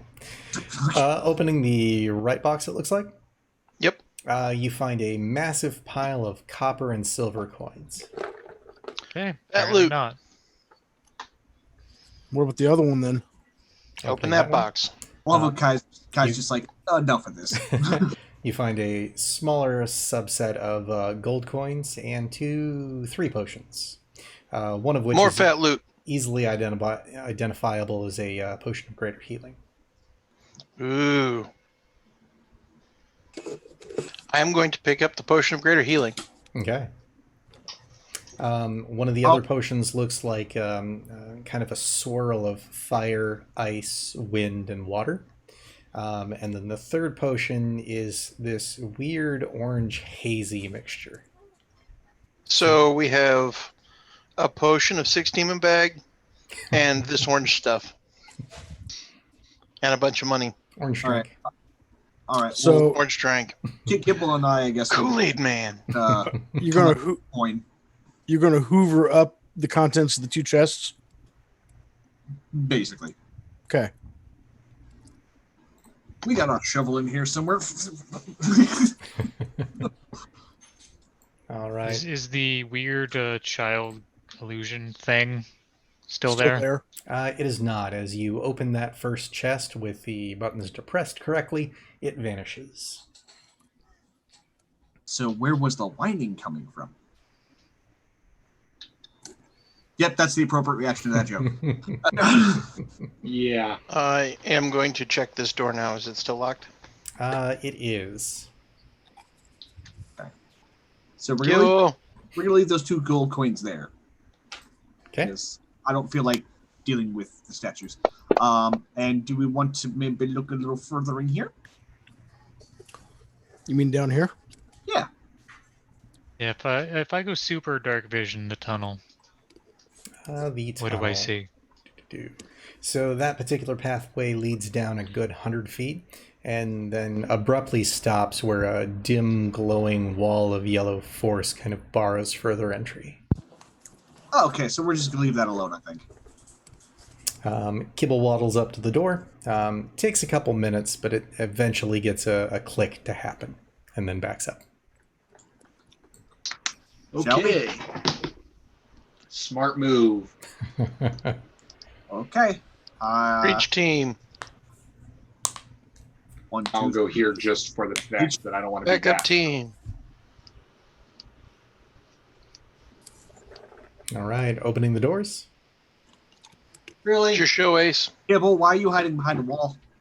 Because he's it's smarter safer. than us. Because there's only one Draho to hide behind. Kibble, if you're going Kibble, did we say to take I that? feel like I've had this coming I'm for not a while. taking it. Yep. I don't think we need to bust the door down, though. You said don't touch it unless somebody said so, and nobody said so.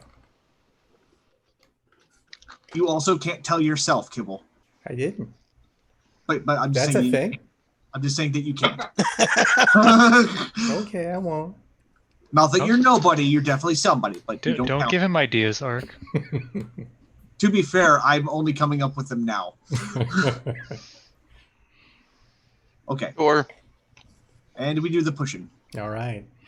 So those old stone doors grind slowly open at your insistence. The noise echoes throughout the large, spacious chamber revealed before you.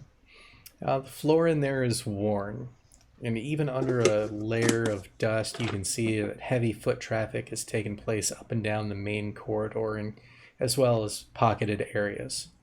The walls are lined with weapon racks, brimming with old, tarnished weapons of all make and manner. Further inside the room, in kind of a middle section, the flooring descends about a half a flight of stairs into another stone area.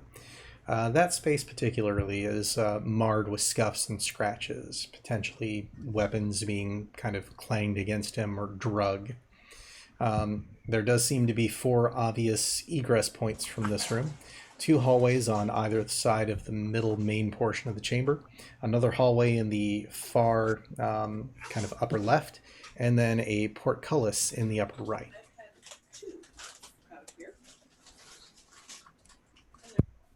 Okay. So somewhere in here is clue number 2. Well, within this building, probably. This isn't an armory. This is a practice hall.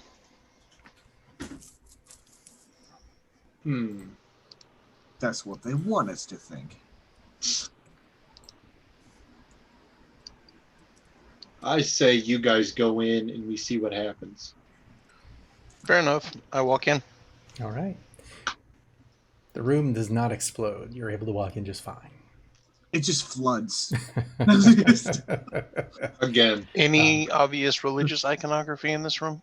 You do see one dwarven statue up towards that northwestern kind of hallway. But Big dude, 2 axes.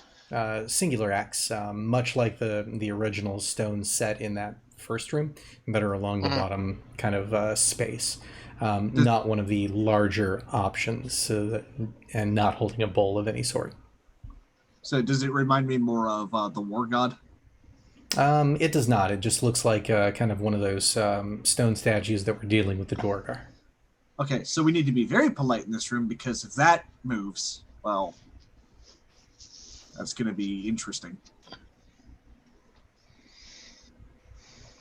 Do any of the weapons seem unusually clean?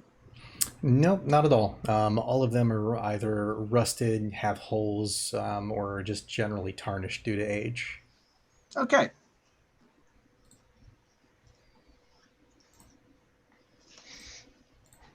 They said there's hallways. I examine the room. Yep. Okay. So there are 6 primary pillars that function to hold up the room. That kind of training space below.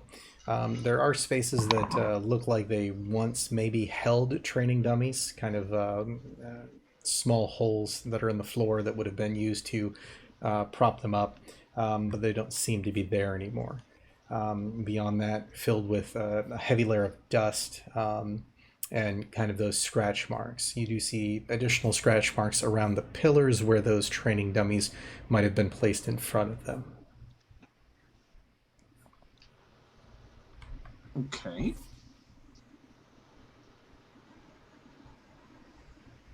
I want to inspect. Let's take a closer look at the statue. Okay. Does seem to be any indication that there might be a gap around, like its plinth or anything? Not with it. It's pressed heavily up against the wall, but there is that stairwell leading kind of to the left off of it. Okay, and then you said there's hallways in either direction? Yep, so 2 hallways kind of in that middle chamber where the 6 pillars are at. A hallway that's in that northwest corner that has the stairs with the dwarven statue there, and then a portcullis, which as you're kind of across from it at that statue, you can see that there's a door residing like 5, maybe 7 feet behind it. Okay.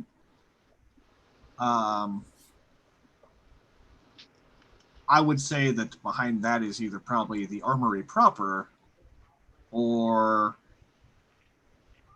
possibly a throne room, because you like to mix their military with their royalty. Do we have a map for this room? No, not currently. Okay. And that's how he kills us, because we don't know where the enemy is. So pick a hallway and go down a hallway. Yeah, we pick a side and turn either clockwise or counterclockwise as we search the various hallways and doors. All right. Yep. Take a right. Take a Mine minute. makes right. Let's take path of least resistance at the moment. So, Define that. well, we have We take a right. Yeah, we have a stairway and an open hallway, which is not the one that has the portcullis. So let's just do the one that. Yep, and an additional open hallway on the right. Okay, so yeah, we'll do that one. Okay, so that one goes. Told you it was right. Goes about 10 feet, and it has a doorway there. Looks to be single door, is made of stone. Nothing overly fancy about it, though. Don't want to give it to the So very practical. All right, Kibble. We'll see if that's locked and or trapped. boy. Nope, seems to be good on both accounts. Okay, stand back though. Okay, and he backs up. And I will do a polite opening of the door since everyone's critical of my vendetta. We thought there was violence earlier. It demanded a dynamic entry. We saw what We missed the violence though. All right. So, opening the door to this room, you find that it's a large square room, probably 25 by 25. Convenient. With two heavy pillars set centrally. Stacked in each of the corners are 5 large oaken puncheons ringed with steel. The temperature in the room feels slightly cooler than in the hallway that you currently stand. And across from it, you see another door. So you said that in the corners were what? Each corner has a stack of 5 large oak puncheons. Specifically, what those are is half-ton kegs. Ton being TUN. Gotcha. Does anything look like it's had a spout put into it? Does not. I knock. I was about to do. Yep. They are very full. We could probably take this back to the inn and sell it to the barkeep. Do we want to first? We should probably do a quality check to see if it's worth hauling. Well, first of all, he just said there's 5 1 ton, Half-ton. half ton. So basically, you have kegs that are carrying 70 gallons or 600 pounds worth of maybe ale. Dwarven holy water. So yeah, when you start to talk about trying to move, just keep in mind how big this is at the moment. Yeah, I would probably carry that and nothing else. Is there tapping equipment available? Give me a perception check or an investigation, damn. whichever is higher. Although, given the overall size, is there a ladder so we can go to the top? Half-ton barrels actually aren't super big. They're kind of your standard, let's say, rain barrel size. You found the pillar. Yeah, there is definitely a pillar in there. I found the nice smooth face on this barrel, waiting for somebody to come tap it. Notice that it's colder in here. And there's the opposite roll. Balance it all. See, I had to do that so Kaizen could get a good roll for once. So you're facing one end of the pillar, and Kai goes around to the other, and there's kind of an end set alcove within it that has all of the appropriate tapping equipment and a hose that would be needed to have it kind of pushed into the system. This is I have no idea what's wrong with my computer. Well, it's not plugged in. Did you turn on the switch? What switch? I proceeds to tap barrel. All right. You tap said barrel. Vial. I have mugs Even better, mug. for quality control. Yeah, I'm not drinking random dwarven liquids. I think you're not drinking dwarven liquids that you know about, to be fair. Proceed to fill mug. You do. A clear golden ale filled with kind of that heady, wonderful smell. I was going to say. Yeah. Emanates from the spout. Taste. It is an absolutely wondrously aged great ale. Oh, hold up. Ark. This requires somebody with a certain level of stoutness. I think you need to try this. You see Kibble's eyes getting bigger and bigger. Kibble, We're gonna need to enroll you in a 12-step program before this campaign's over. I take Kai over and I was like, let's put it down to where there's like one sip. Okay. So we back and forth until there's like a sip left in the mug, which you didn't fill to the top because we're just testing it. Mm-hmm. And then when there's like a sip left, Kibble, you can try it. He reaches out for the cup. I do not need a drunk lizard following us around. Well, we're gonna have a drunken lizard following us around. He takes that sip, and you can For almost see tears. Please, can I have some more? Raho. What? I'm not. We need to make sure we remember where the. No, I would not recommend it. You have to be of a certain quality of individual, or else this is violently poisonous and will ruin a perfectly good afternoon of adventuring. Are you saying that dwarven booze is of some better quality than something an elf could handle? Give me that. I am cup. saying that. You see Kibble kind of looking back and forth between Kaizen and Draho, and then I grab his eyes go open, and he holds his throat. He's like, and then falls down. Oh no! And then I reach down and I put my hand on Kibble's chest. Oh, and you see a brief flash from my hands. Oh, thank you. I almost died. I pull out some rations. Eat this. Okay. As Draho sees that, as he's about to grab a cup and confidently drink this to prove elves are superior, he's going. This is why we only let you have a sip, Kibble. Oh, Told you it required an individual of a certain constitution. Dwarves are known to have a little bit of a resistance to natural poisons. I think that they were counting on that when they made this. However, stouter folk will indeed enjoy this as a hearty drink. It's just not made for you. I unfortunately, Draho's pride has to now war with his sense of, I just watched someone almost die from it. Also, with the sense of, you, dwarf. It's not that it's dwarf, it's that I've been told that you have to be a dwarf or stouter than a dwarf, and you've basically said that I am less than a dwarf, and I look at Kaizen. I look at that. Kaizen, and I make sure that I point Kibble in a direction where he can't see, and I just kind of like. You're gonna have to redo that because I didn't. Let him back it up. I just don't want Kibble to get jealous. I mean, is this wise? I mean, the poisons in there are palatable.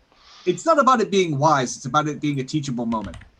Low, fair enough. I tested the dwarven ale. High, I'm smart enough to be scared. First one's the tens column? Yep. Okay, then I'm smart enough to be more scared than prideful right now. I'm going to start to fill the cup and then go, no, I sit up and thaumaturgically create popcorn and start eating illusory popcorn. Yeah, I'm going to stop and go, no, this is irresponsible. If I get drunk while we're working, I might start missing and hit one of you on accident. I can't take that risk. And I'm going to put the cup down and say, I'm sorry, I'll have to try this when we get back to town. How wonderfully thoughtful of you. How much did you put in the cup, by the way? I didn't put anything. I was about to when my fear took over. I thought and I DS'd my way out of it. All right, fair enough. Maybe on the way. I'm actually going to roll deception to see if you guys believe my bull story. That'd be an insight. Oh, that'd be passive insight, so. Let's see. What does a... Oh, yes, a -1 deception. That was the roll? What? I rolled a 19, so it's an 18. Okay. Maybe we can try this one on the way back. We should definitely mark this because the dwarves will appreciate this. Oh, yes. The dwarves very much would like to probably take these back. Draho gets out of it with his pride intact. Hey, not only are they doing us a favor, but come on. They get to have 1,000-year-old aged ale. That's a bonus. Plus, we help them, we're going to help them recover a secret anvil, too. So we're good. All right. We're gonna keep walking, and when Kibble finishes that ration, I'm gonna feed him another one and some water, and I'll be like, "Tell me when you stop being dizzy." Yeah, I'm not dizzy. I put him back on the ground. Steady? Yeah. Okay. Kaisen touched me. I feel better. Wow. I can neutralize poisons. We know this. We need to reassess that statement going forward. To be fair, he has a hangover. So, all right, let's. And it's just the self-contained room, right? Yes. Aside from that door opposite the wall of the door that you came in. Okay. All right. So, do we want to try? So we're down to staircase behind statue and portcullis door. And a small hallway leading off the left side of the middle of the room. I guess we'll try the left if anyone, unless someone has a better idea.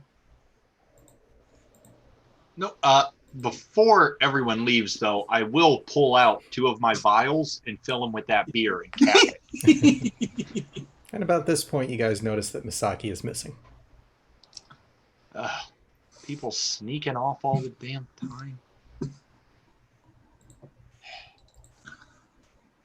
Well, I don't notice because I'm too busy getting 2 vials full of poison for future use. Do I see fox tracks in the dust? No. Standard Misaki footprint. Okay. Well, I'll follow the standard Misaki footprint.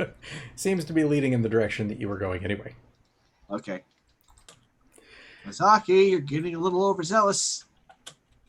So you guys head into that hallway on the left then? Yep. Okay. Yep. As you get in there, you'll notice that Misaki is there. Conscious? Yep. That short hallway opens into kind of a small church. 2 large stone dwarf statues like those in that early entrance hallway sit on the far left side of the room. Again, clutching large war axes. To your right as you peer in, you see a large stone table on which sit a smattering of plates, cups, cutlery, and several moderately decayed deck of cards, and a single coin covered in ages of dust. Some of the plates hold piles of dust that are a bit larger than the others. Behind the table, up a trio of stairs on either side of the room, is another statue of a dwarf holding a basin. This basin, however, is made of stone. And to the rear of that third statue is a pair of large treasure chests that sit closed. All right. As soon as I see that coin, I make sure Kibble sees it. No touchy. And, Well, there's actually a second coin right next to it that Misaki has placed down. Okay. Could we tell, even through the dirt, what material that first coin was made of? Probably gold. Okay. Probably. Blow the dust off of it. Just... So that particular coin, when you do that, you can see the face of a bearded dwarf. There's a crowned ring, and the face looks like it's in kind of a laughing motion.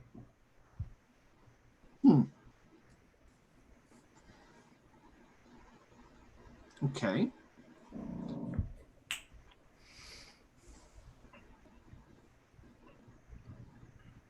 I still say we look around the room before we do anything with that. Okay. Overall, just that main description, though as you get kind of a better look at that statue, it has that same look of face that's on the coin. Okay. I feel like that coin might be specifically for this bowl. Want to take it back and let me drop it in there? If you want to be the point guy on that one. Well, I mean, I've already been throwing money in it. Might as well keep going. Kidra, where was I in relation to them as they came into the room? So you would have been right in front of that stone table where that coin was laying. Okay, so then Ark just would as come I up was, to you. as I was placing the one coin. Mm-hmm. Okay. Because I would have then gone up and because it worked in the other room, I would have just put 2 gold out of my selection into the bowl. Yep. So in doing that, doesn't seem to have any reaction, no change in either air pressure or noise that you're hearing. I'll leave them there. Okay. And continue looking around the room while we decide whether or not to take the other coin to the bowl. Alrighty. And I will go ahead and give you guys a map of this particular room so you can see what that looks like. Gonna kill us.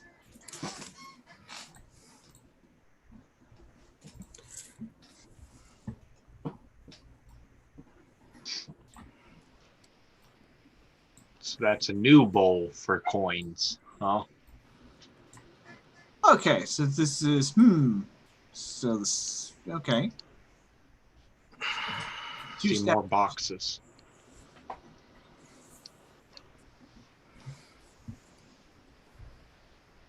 And do we hear any mysterious humming and or whining noises? Not currently.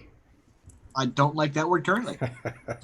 Well, he did say that the face on the coin matches the face on the statue, right? Correct. Right. Before we do anything with the coin, too, not touching them, but I would like to look at the chests. Mm-hmm. Where a lock would be doesn't happen to have a slot that would fit a coin, would it? It does not. Okay. In fact, you don't see a locking mechanism on these. Oh, I don't trust that at all. I mean, there's 2 boxes, there's 2 coins. I assume we put the 2 coins in the bowl and we unlock the 2 boxes. Makes perfect sense to draw. I believe there's 1 coin. 1 coin, because Ark saw me setting one down as you guys came into the room. Right, and I just blew the dust off of the one that was already there, but I'm like, let's just figure this out a little bit before we try anything. So we do have 2 coins. Well, one of the coins was not there initially. Oh, okay. Now I get what you're saying. Sorry, I was misunderstanding that. Okay, so I'm thinking the way this works is we put that coin in the bowl with that statue. That would seem to be the most straightforward thing to me. Seems reasonable. Which I think is what Draho was getting at. Okay. I just thought there were more coins involved. No, just the 1. And if that's going to happen, I would like to be standing near the statues, so if they do move, I can be the first one to go smash. All right. Navarre will go pick up the coin and take it to the bowl. Okay. As you initially pick up the coin, you hear this low, melodious kind of dwarven laugh just echo throughout the chamber. That's not unnerving at all. Would everyone like to take a position? Okay. Continuing to the bowl. Okay. Okay. So everyone's standing where they want to be standing. Let me just tuck in next to this statue. Here, you want to be right next You really want to tuck in next to a statue. Right, yes. Statues are murderous here. Never mind. Right. Why do we gotta talk Draho out of doing dumb stuff? Because then we have to clean it up. It's funnier that way. Right, but let him not start doing something stupid. Let him organically get himself killed. I mean, that would have been pretty organic. Is that where you understand, Misaki? Between the 2 statues? Well, yeah, they got to come out first. Yeah, fair enough. They come out, I can get in behind them. Fair enough. Okay, if everyone is comfortable,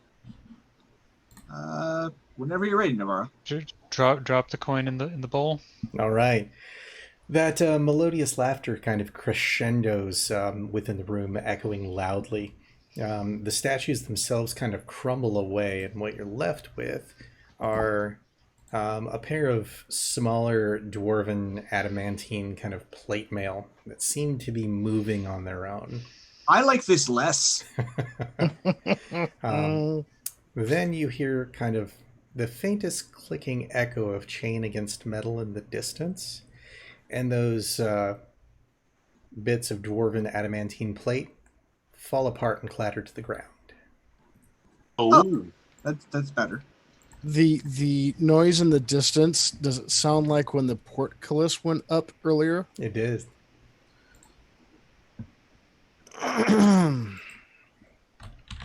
Well, You how hear about the humming? boxes? Do we hear the humming? You do not.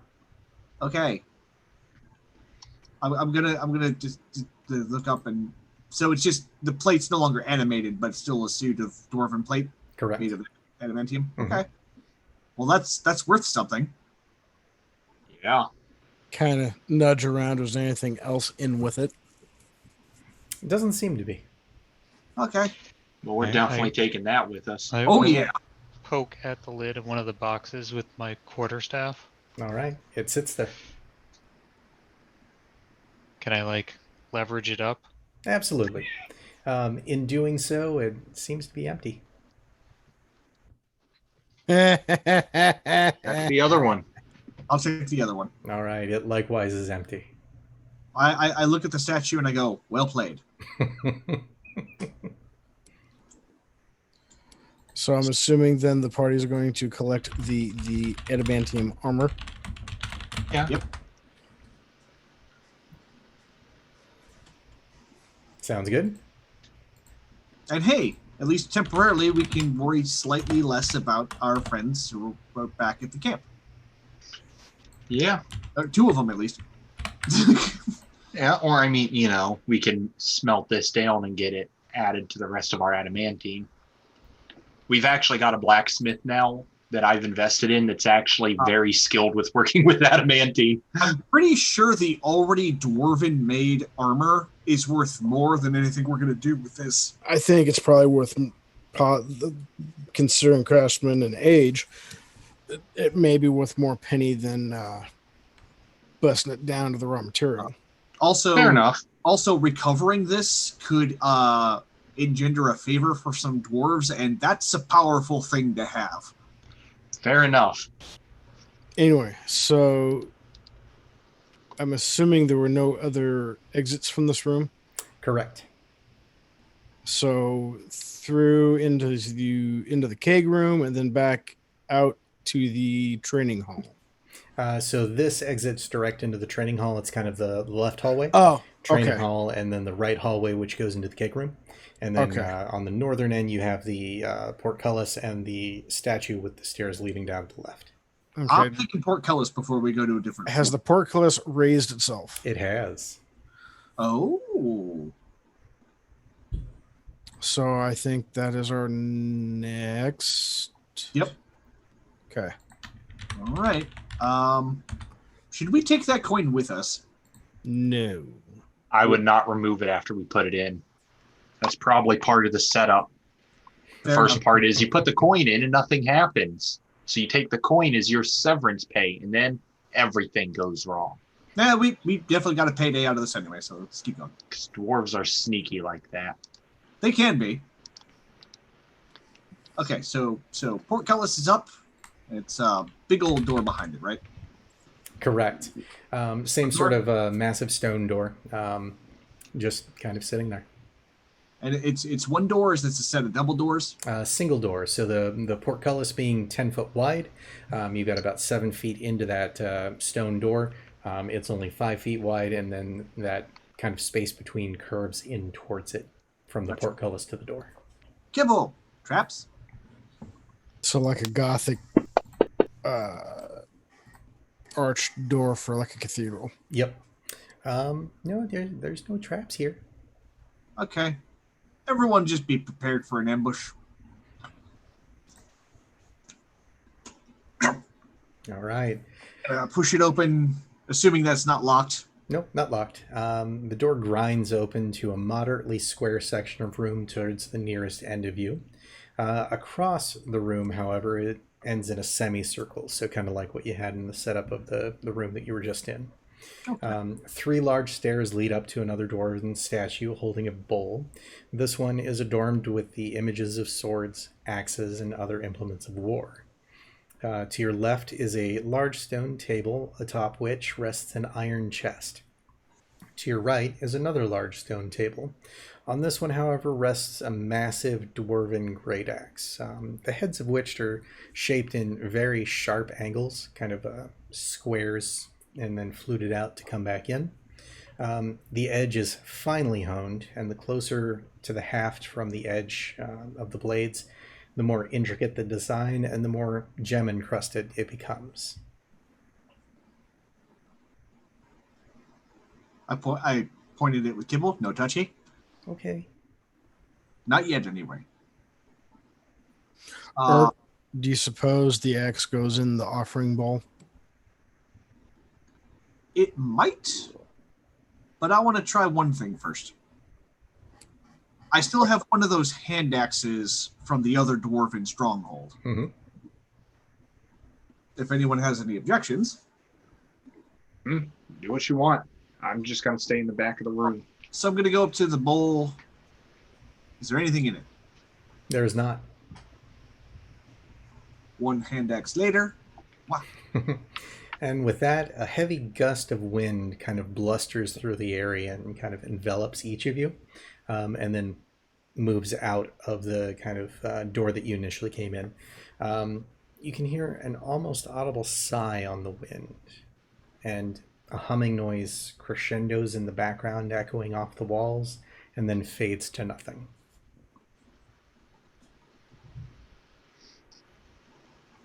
Do we want to try one of the chest? Do we want to try that chest?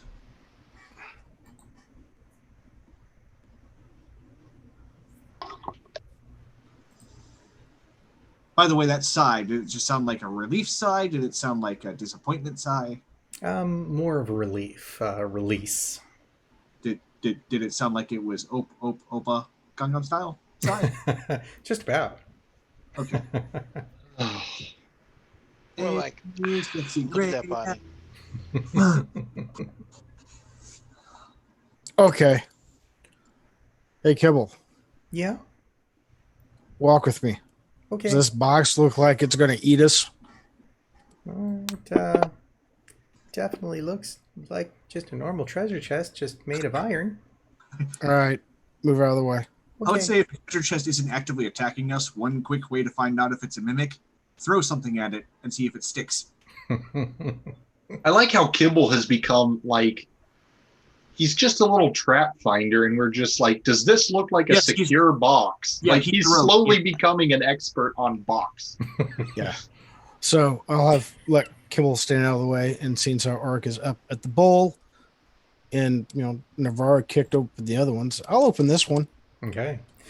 So within the iron chest, you find a set of dwarven plate mail, intricately fluted and polished to a glimmering sheen. Fluted to match the weapon on the other table. It is.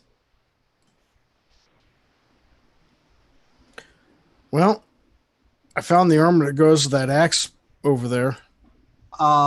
Hey, book people, is that axe magic? You want me to take 10 to find out? I would like, yeah, I mean, Yeah. Okay, I it's will definitely take very pretty, so if it's just ceremonial, wow. I will take 10 to identify. All right. The axe itself is not magical. The dwarven plate mail, however, is. Is it just a +1 plate mail, or does it have something fancy to Or is it dwarven plate? It is dwarven plate +1. Oh. Kind of like my elven plate +1. So it's one of those things, if someone wants to take an hour, they can wear it. There's only 2 people here who can wear it. Oh, yeah, 2 people here who can wear heavy armor.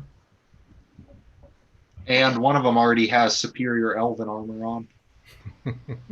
Oh, sorry, 3 people. I would give it a shimmy. All right.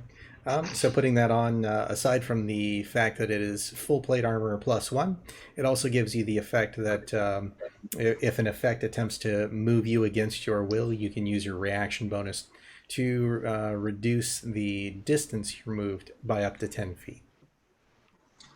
Wow. Also, I what's your strength score, Draho?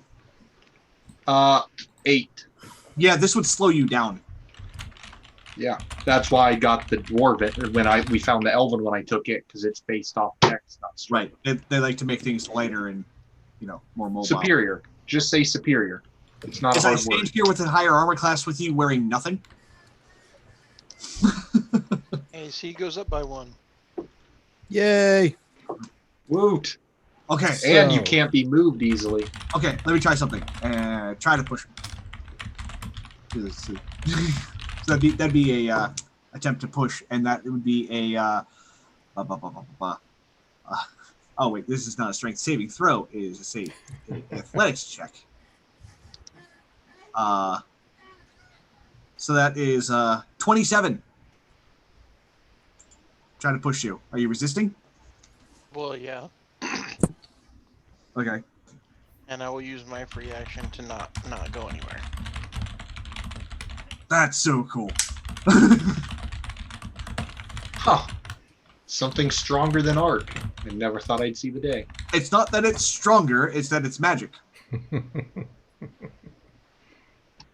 Also, how's your wrist? Well, no, it's fine since I've started keeping a healthy distance from you and all the other brutes. So that should be it for here, unless somebody wants to pick up the axe. If everyone wants to leave the room before I pick up the axe. Yeah, I figured. Okay. Once everyone's out of the room, I'll pick up the axe. All right. So as you pick up the axe, you notice that it's fairly heavy and rather beautiful to behold. In the It's bag, pretty. in the bag of holding it goes. Alrighty. So that leaves you still 2 potential venues, one through the ale room and then the stairwell in the northern west corner. Well, I think, do we want to try to see where the ale room goes? Yeah, might as well Might as before well we start clear heading this downstairs. It's still technically on this floor, so yeah, let's do that. Okay. Back to ale storage. Yep. So opening up that door, it leads down into a hallway that seems to be heading further down and then takes a sharp turn into another stairwell. Much Stair deeper. up or down? Down. Much deeper than the other stairwell. Do we want to go back to the other stairwell before we do this then? Because this leads somewhere. Sure. Okay. So So we go Scooby Doo back over to the other stair. Ruh-roh, Raggy. Alrighty. Heading into that northwestern hallway, it opens up into a small corridor to the right. 2 doors are along the wall to the left. 1 door is along the wall to the right. A small half sphere of stones, or small half sphere stones, are set every 10 to 15 feet along the walls that provide a kind of dim incandescence to the area.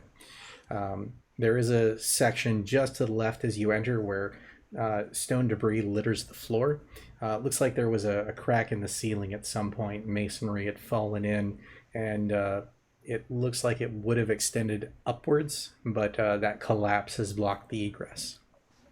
Okay, so before anyone goes down this hallway, you mentioned there's little glow things on the wall. That's right.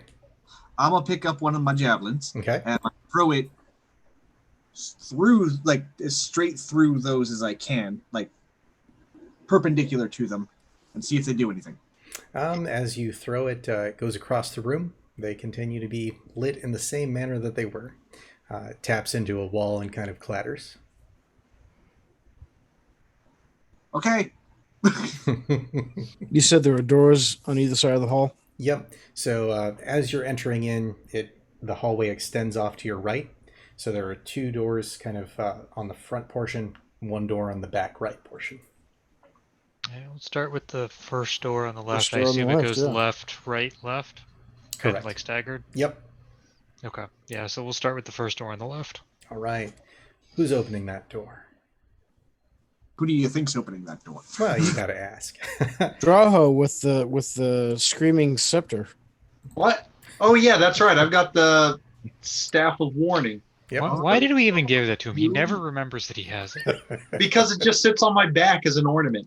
Because we keep avoiding the danger, so... That is true. All right, so I'll open the door politely. All right. This door opens into a small 15 by 20 room. A stone table sits snugly against the wall behind the door to the left. Atop it rests a greatsword. Looks rather polished, bit intricate.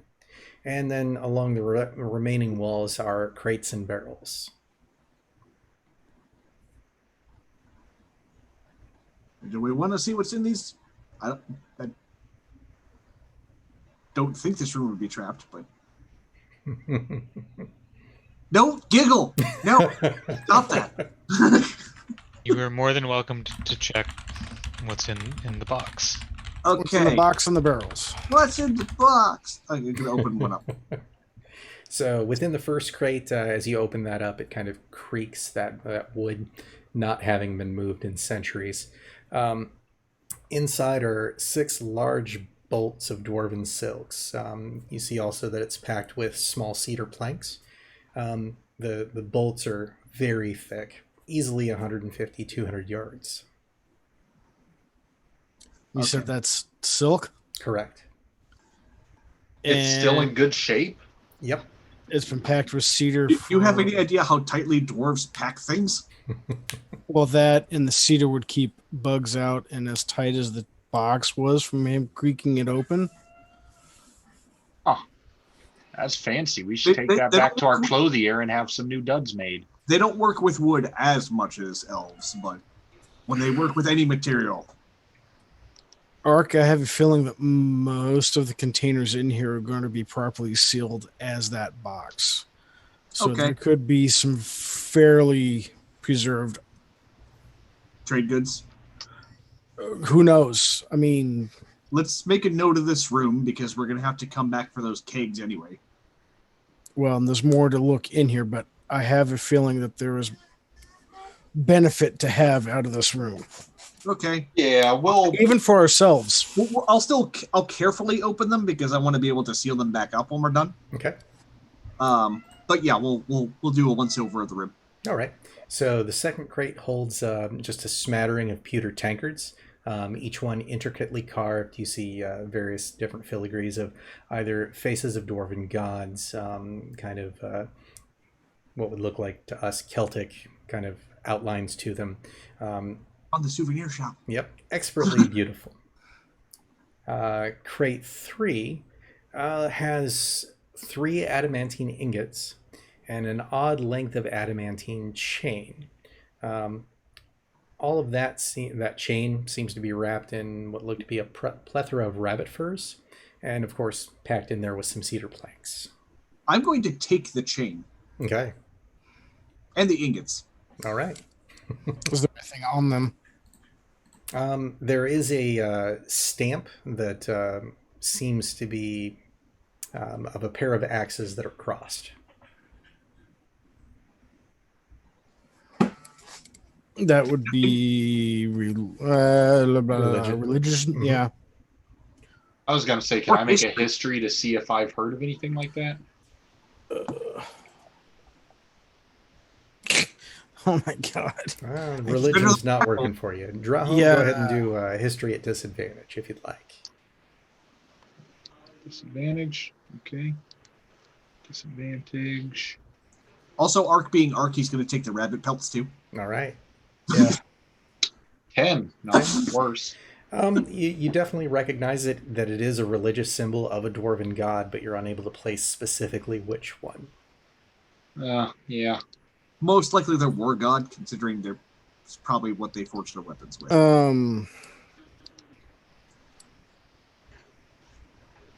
Yeah, I'm just going to point out, I'm going to be like, looks like it's probably the symbol of a dwarf god.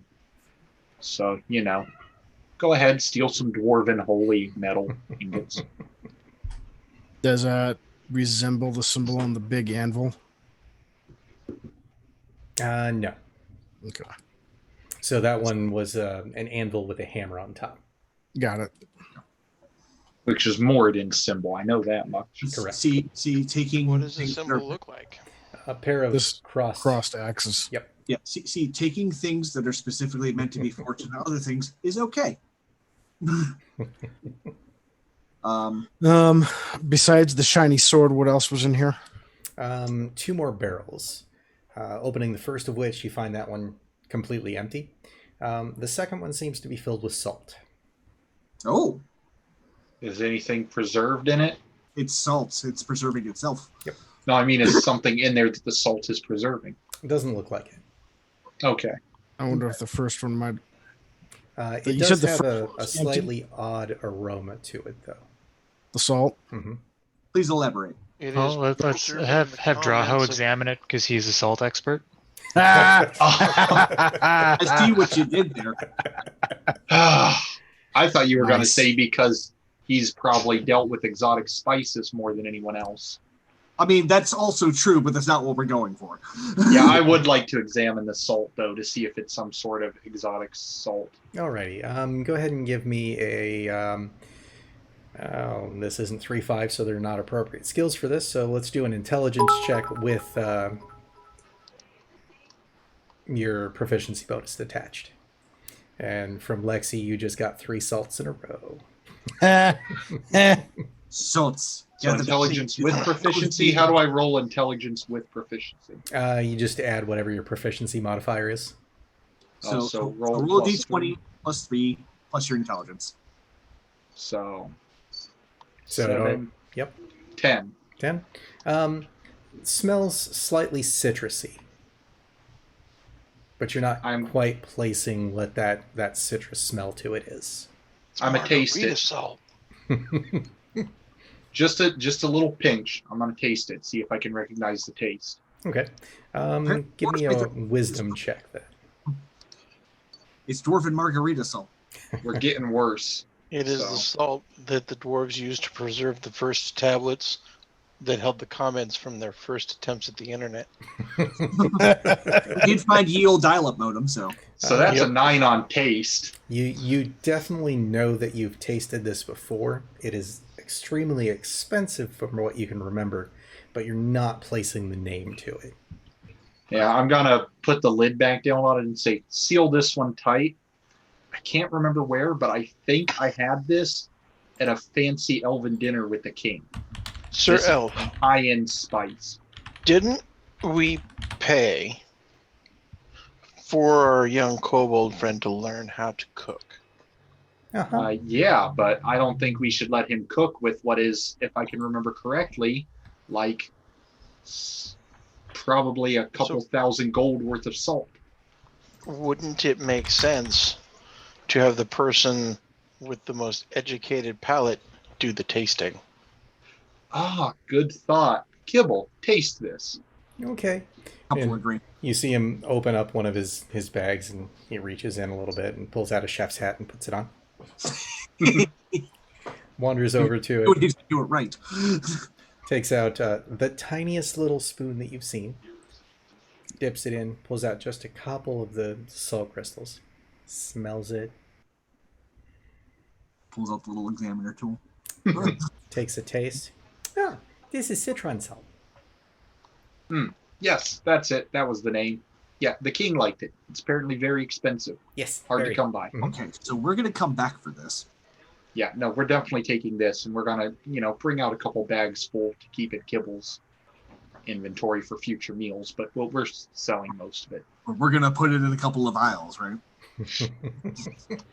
Look, we have enough wares here that I am going to make sure we sell them to the proper people for the proper price. I mean, if you really want to like bring a sample to get some bitters, and I pull one of the cooking pots out, I have learned that if you just seal the container, its contents stay inside.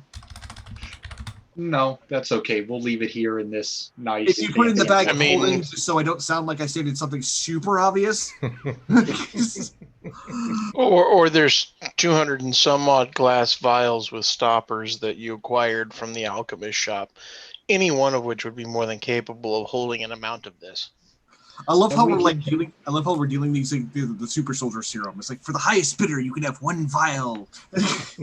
I'm just saying it's funny But- you mentioned that. I was thinking of the vials and what I could do with them, and high-end salt is one thing we can do. Also, one thing that we can do is if anyone is proficient with alchemy, we can make. Oh God! But I just realized Draho would be selling salt across town. you mean you'd start your own business rather than investing someone else's? Well, yeah, it would be wrong if someone other than How Draho would the was selling disc salt. counts work? Well, nobody gets a discount at my shop unless you They'd want be to salty invest. because they'd get no discount. Oh, I might end up having to Negotiations set might up get a my little own shop. pricey. That'd be Kid, weird to have a shop that only sells one type of expensive salt. That'd be a dumb investment. Draho's gonna do it. Orange, you glad we found this? That is banana. 100% Draho's mindset.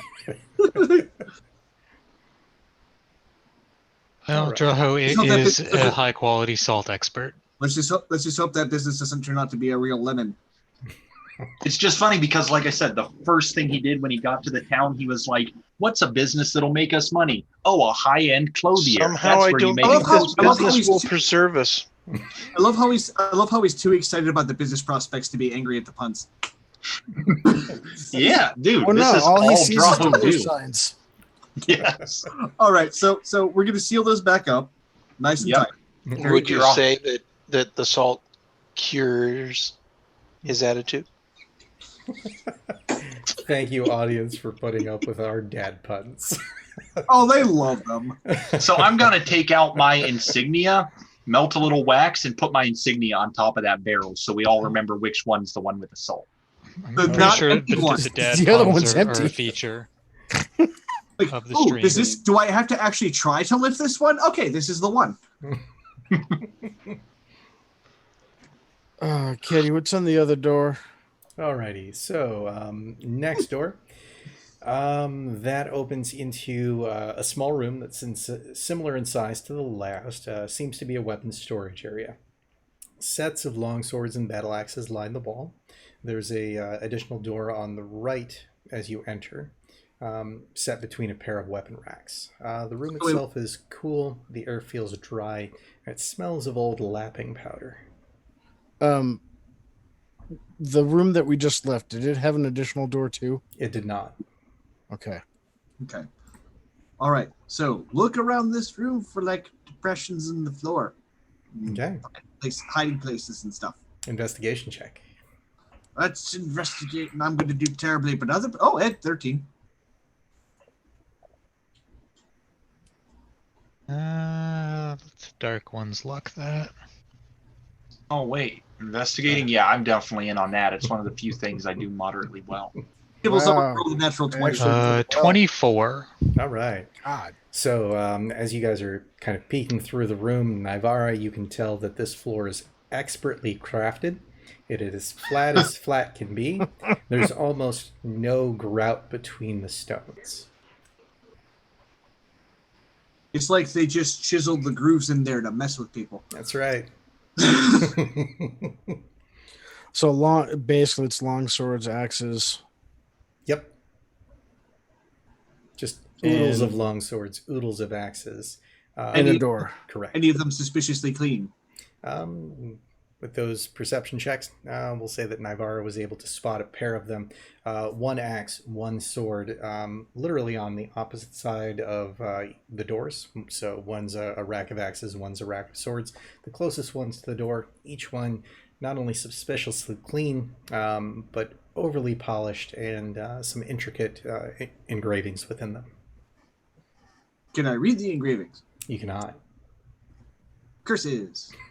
Can we tell what language the engravings are? To comprehend language. It's not Dwarvish or common. They seem to be of arcane nature. Okay. Oh, okay, yeah. Okay. Arcana to determine what they mean? They are more than likely slightly better than your average sword at cutting and killing things. Or I figured. I just wanted to know if I could read what the arcane runes tell us about it. Not specifically, no. Okay. Translation.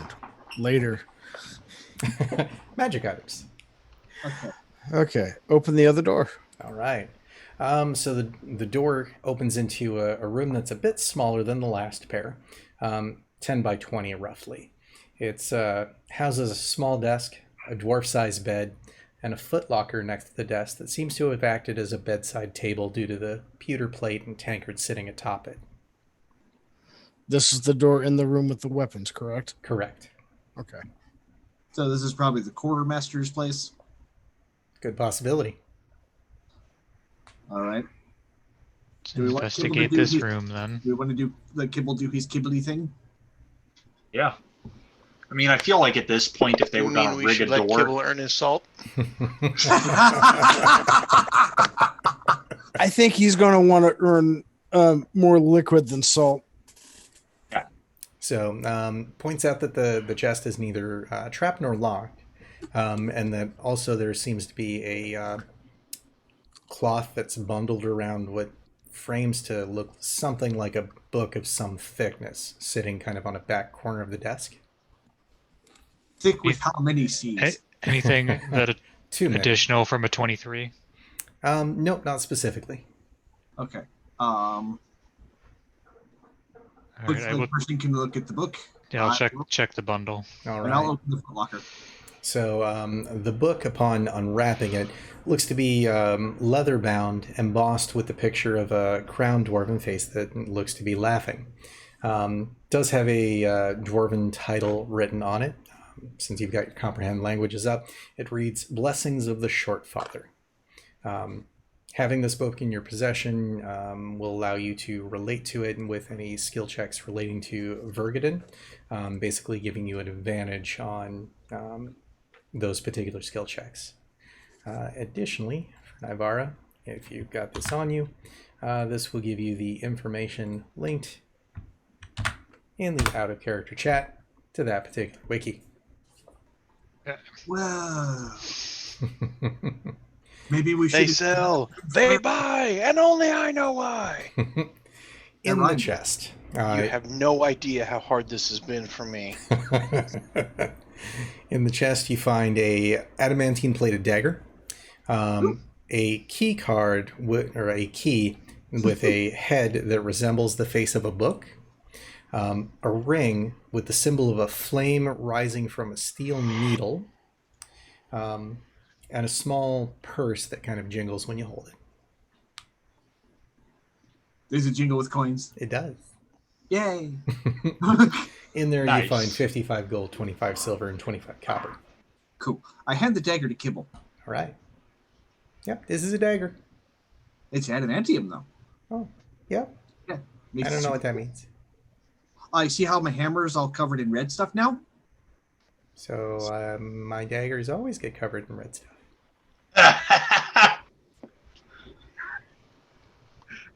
You're lucky you're endearing. just outdone to the barbarian. But okay, but you're gonna be like really good at hurting at breaking things with it. But how does that make it covered in red stuff? Okay, I have red adamantium, so it's like the same stuff this is, but it's red for some reason. Which I'm going to step up to Kibble and say, it's a metal that pierces other metals and non-organic things much harder. So you Oh. stab a stone with it, it cuts the stone. But if it pierces harder, wouldn't I want to use something it pierces easier? no, like Yes. you're That's what it does. It pierces It- stone it's easier. for you.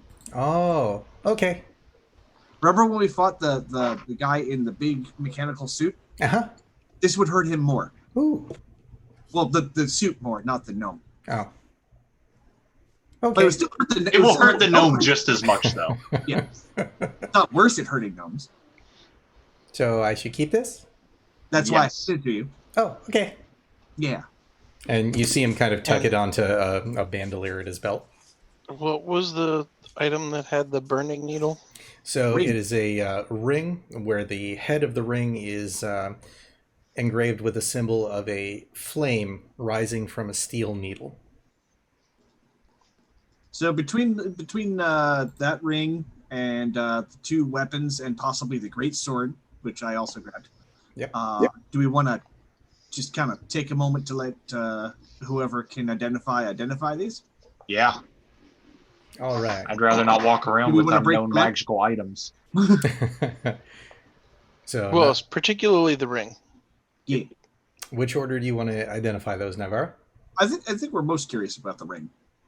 Sure, ring first. All right. Kibble can identify too, right? He can, but So that's okay. We've got a player that can do it. You find that the ring is attached to a dwarven deity, specifically one of healing. And what it does is it allows once per day the maximization of a healing spell. So basically when you cast, you can expend that ring's power, maximizing the dice roll without having to roll. All right. I Seems think like we know who that that's should going to. go to Misaki. Yeah. That's an obvious one. All right. The other items, you have a longsword +1, a battle axe +1, and a greatsword +1. Great. Throw them in. At this point, we just have a giant, unnecessarily large collection of +1 magic weapons that we treat like they're accessories. Like, great, we'll throw it up in the house somewhere. Welcome to the life of a high-level adventurer. Mm-hmm. Just mount it on a wall somewhere in the house. We'll just have a wall full of +1 weapons that we don't touch. Kind of what they did here. It's exactly what they did here. Does there need to be any attunement to that ring? There does not. Okay. It's swanky like that. Ah. Is it in to where I can grab it, or did you dump it in my inventory already? I have not. While we're in the, when we go back to the room that has just the seemingly mundane weaponry, just you said it's just an assortment of longswords and battle axes. That's right. No hand axes or throwing things. Not specifically, no. Okay, then we'll just leave that be. Alrighty. Yep. Where to next? I believe there's one more door in the hallway, isn't there? There is. And we've done everything in this room. Mm-hmm. Okay, let Kibble check for death, and or It's just a door. There's no death here. Good. not yet. There isn't. No. So, arc opening the door, I assume? Yeah. All right. This door opens into another small room. Centrally in the room, there's a large stone table.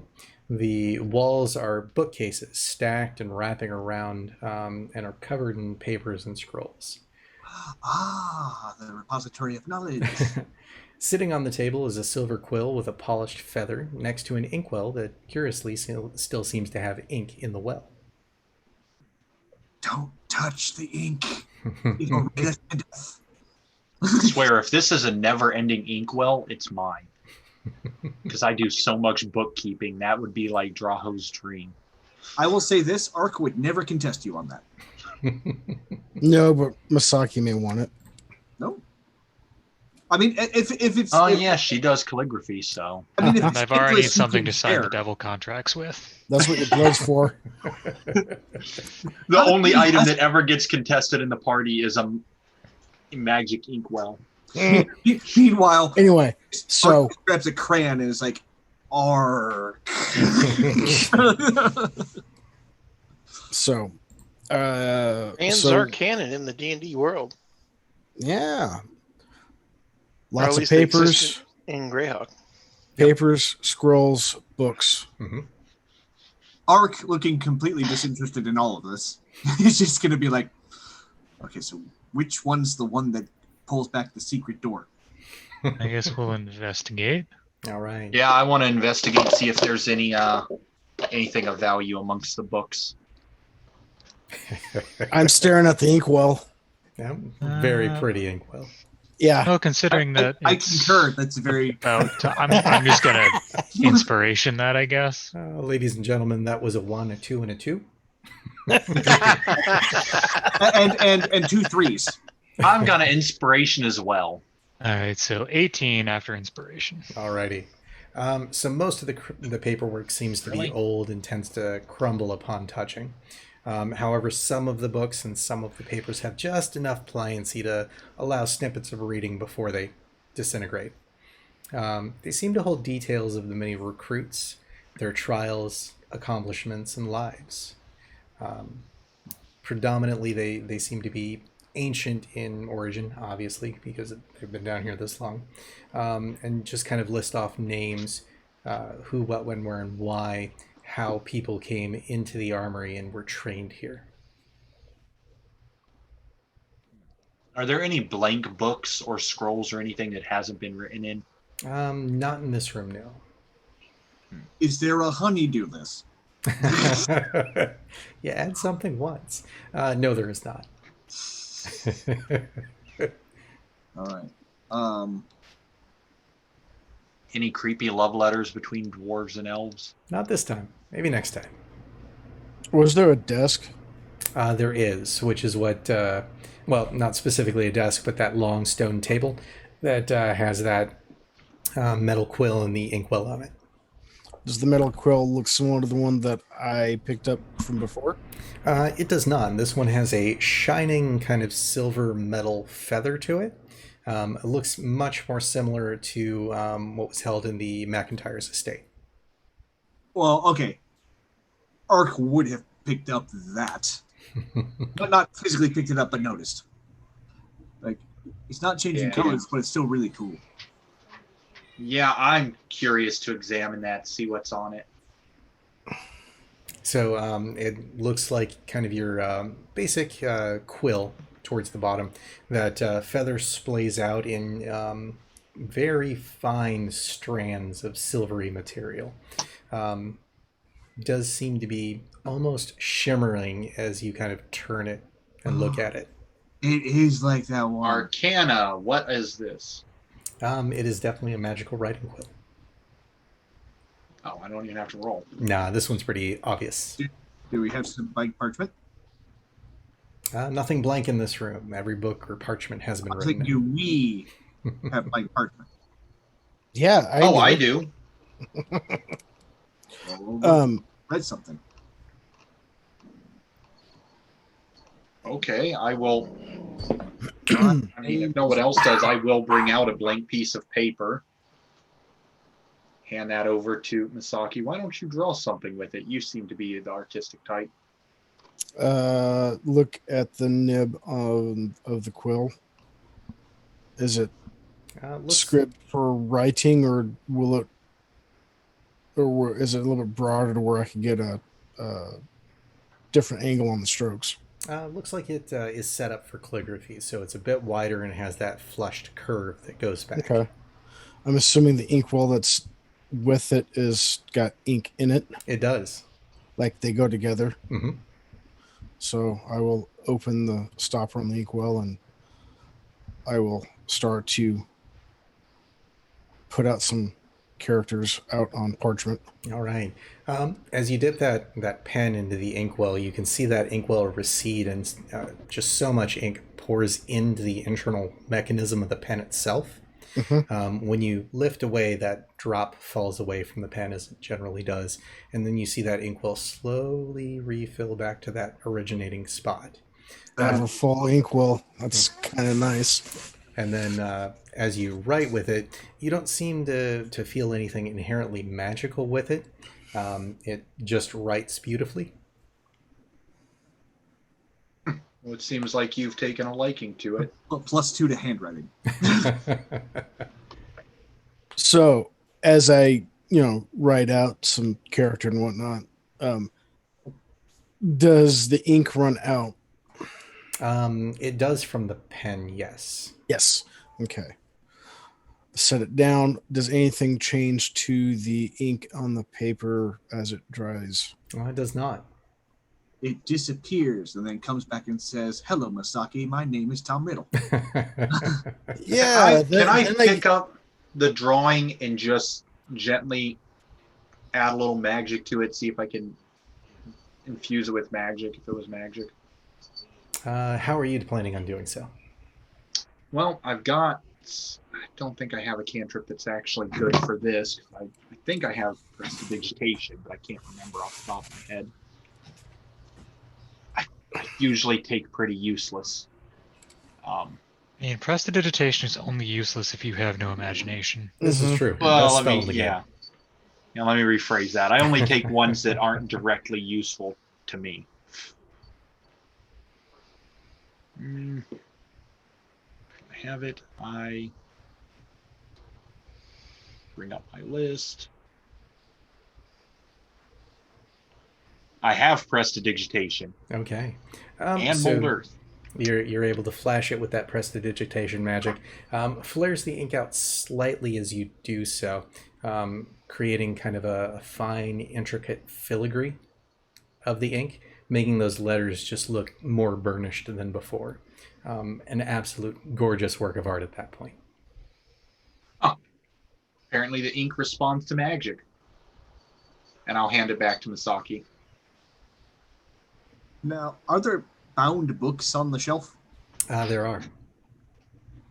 And those would be where you were finding kind of that list of academy applicants that came in, things that happened to them going through trials, dealing with kind of life post-academy, their rise in the ranks, and how well they did prior to their deaths. Gotcha. Okay. Any other like details in the walls behind the shelves or on the ceiling or anything? Not that you can find. Is there any detailing on the table? No, the table is fairly plain, especially for a dwarven hold such as this. Does it seem to be attached to the floor itself? It does. I'm going to try to push it. Okay. Give me an athletics check. As he does that, I pick up the inkwell and the quill and walk out of the way. All right. 16. It moves slightly. It seems to be just kind of one large stone that was shaped into this table formation. So functionally, you have kind of that main table portion, and then it was chiseled into that plinth that holds it. So it's not a secret passageway. No, because I tried to push it. Let me try to lift it. I would suggest that most likely this is a hall of records. And the coolest thing about it is the ability for any dwarf or anybody else to roll in here and write a bunch of stuff down. 27. You're able to lift it. It tips, nothing beneath it. Where is this other clue?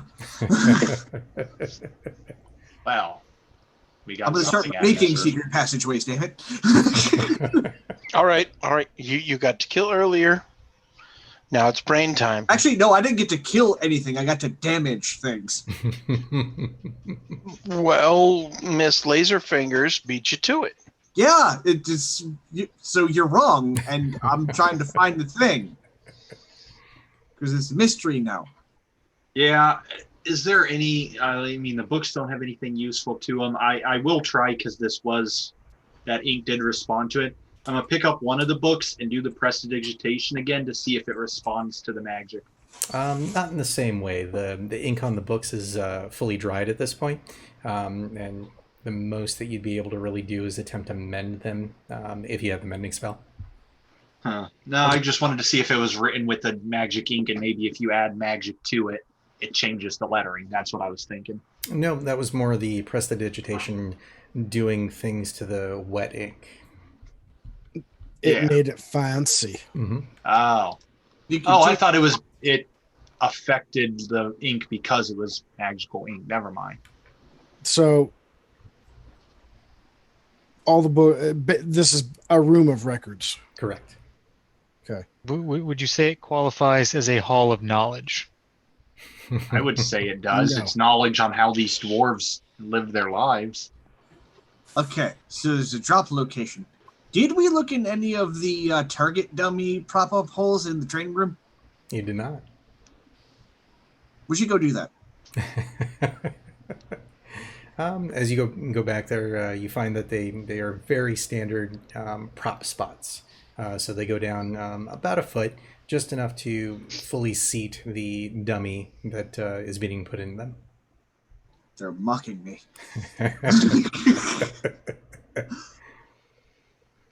Okay. I'm going to go back to that little room that we found the book in. Look under the bed. Yeah, a lot of dust, but that's about it. And there was just like... Was there a desk in that room as well? In that room, yes, that's where you found the book. Right, but it was like resting on top of it or just in a drawer? On top of it. No drawer, per se. Just a kind of flat-tabled desk. I will Yes. find you. So what does the book do again? Hang on. How many bowls have we found? Total of 3. The book gives you information on Vergadane. And so anything that would require, say, a check towards that particular religion would give you advantage on doing so. Let's go back in the room with the one bowl that didn't have anything in the chest and see if we can figure that out. Okay. So, I refuse to be beaten.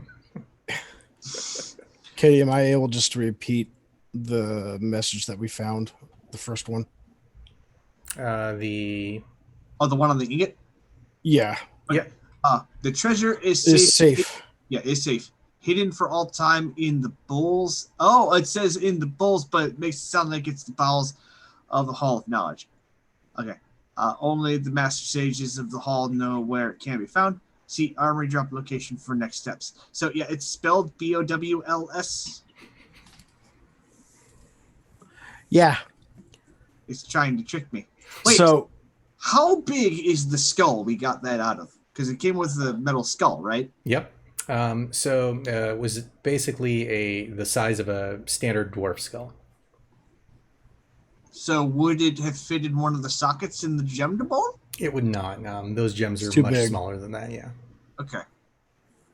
And we still haven't run into anything that would qualify as an armory. I mean, we were just in a room filled with weapons.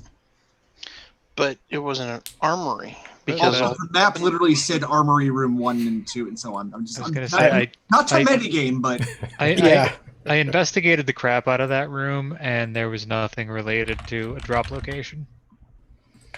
But with that, we are a bit over our time frame, so I'll let you guys mull over what you want to do for next week. Yeah, we'll come back to this next week. We play. As always, thank you all for coming and joining me for game, and thanks to all the viewers out there watching us right now. We'll see you same time next week. Peace.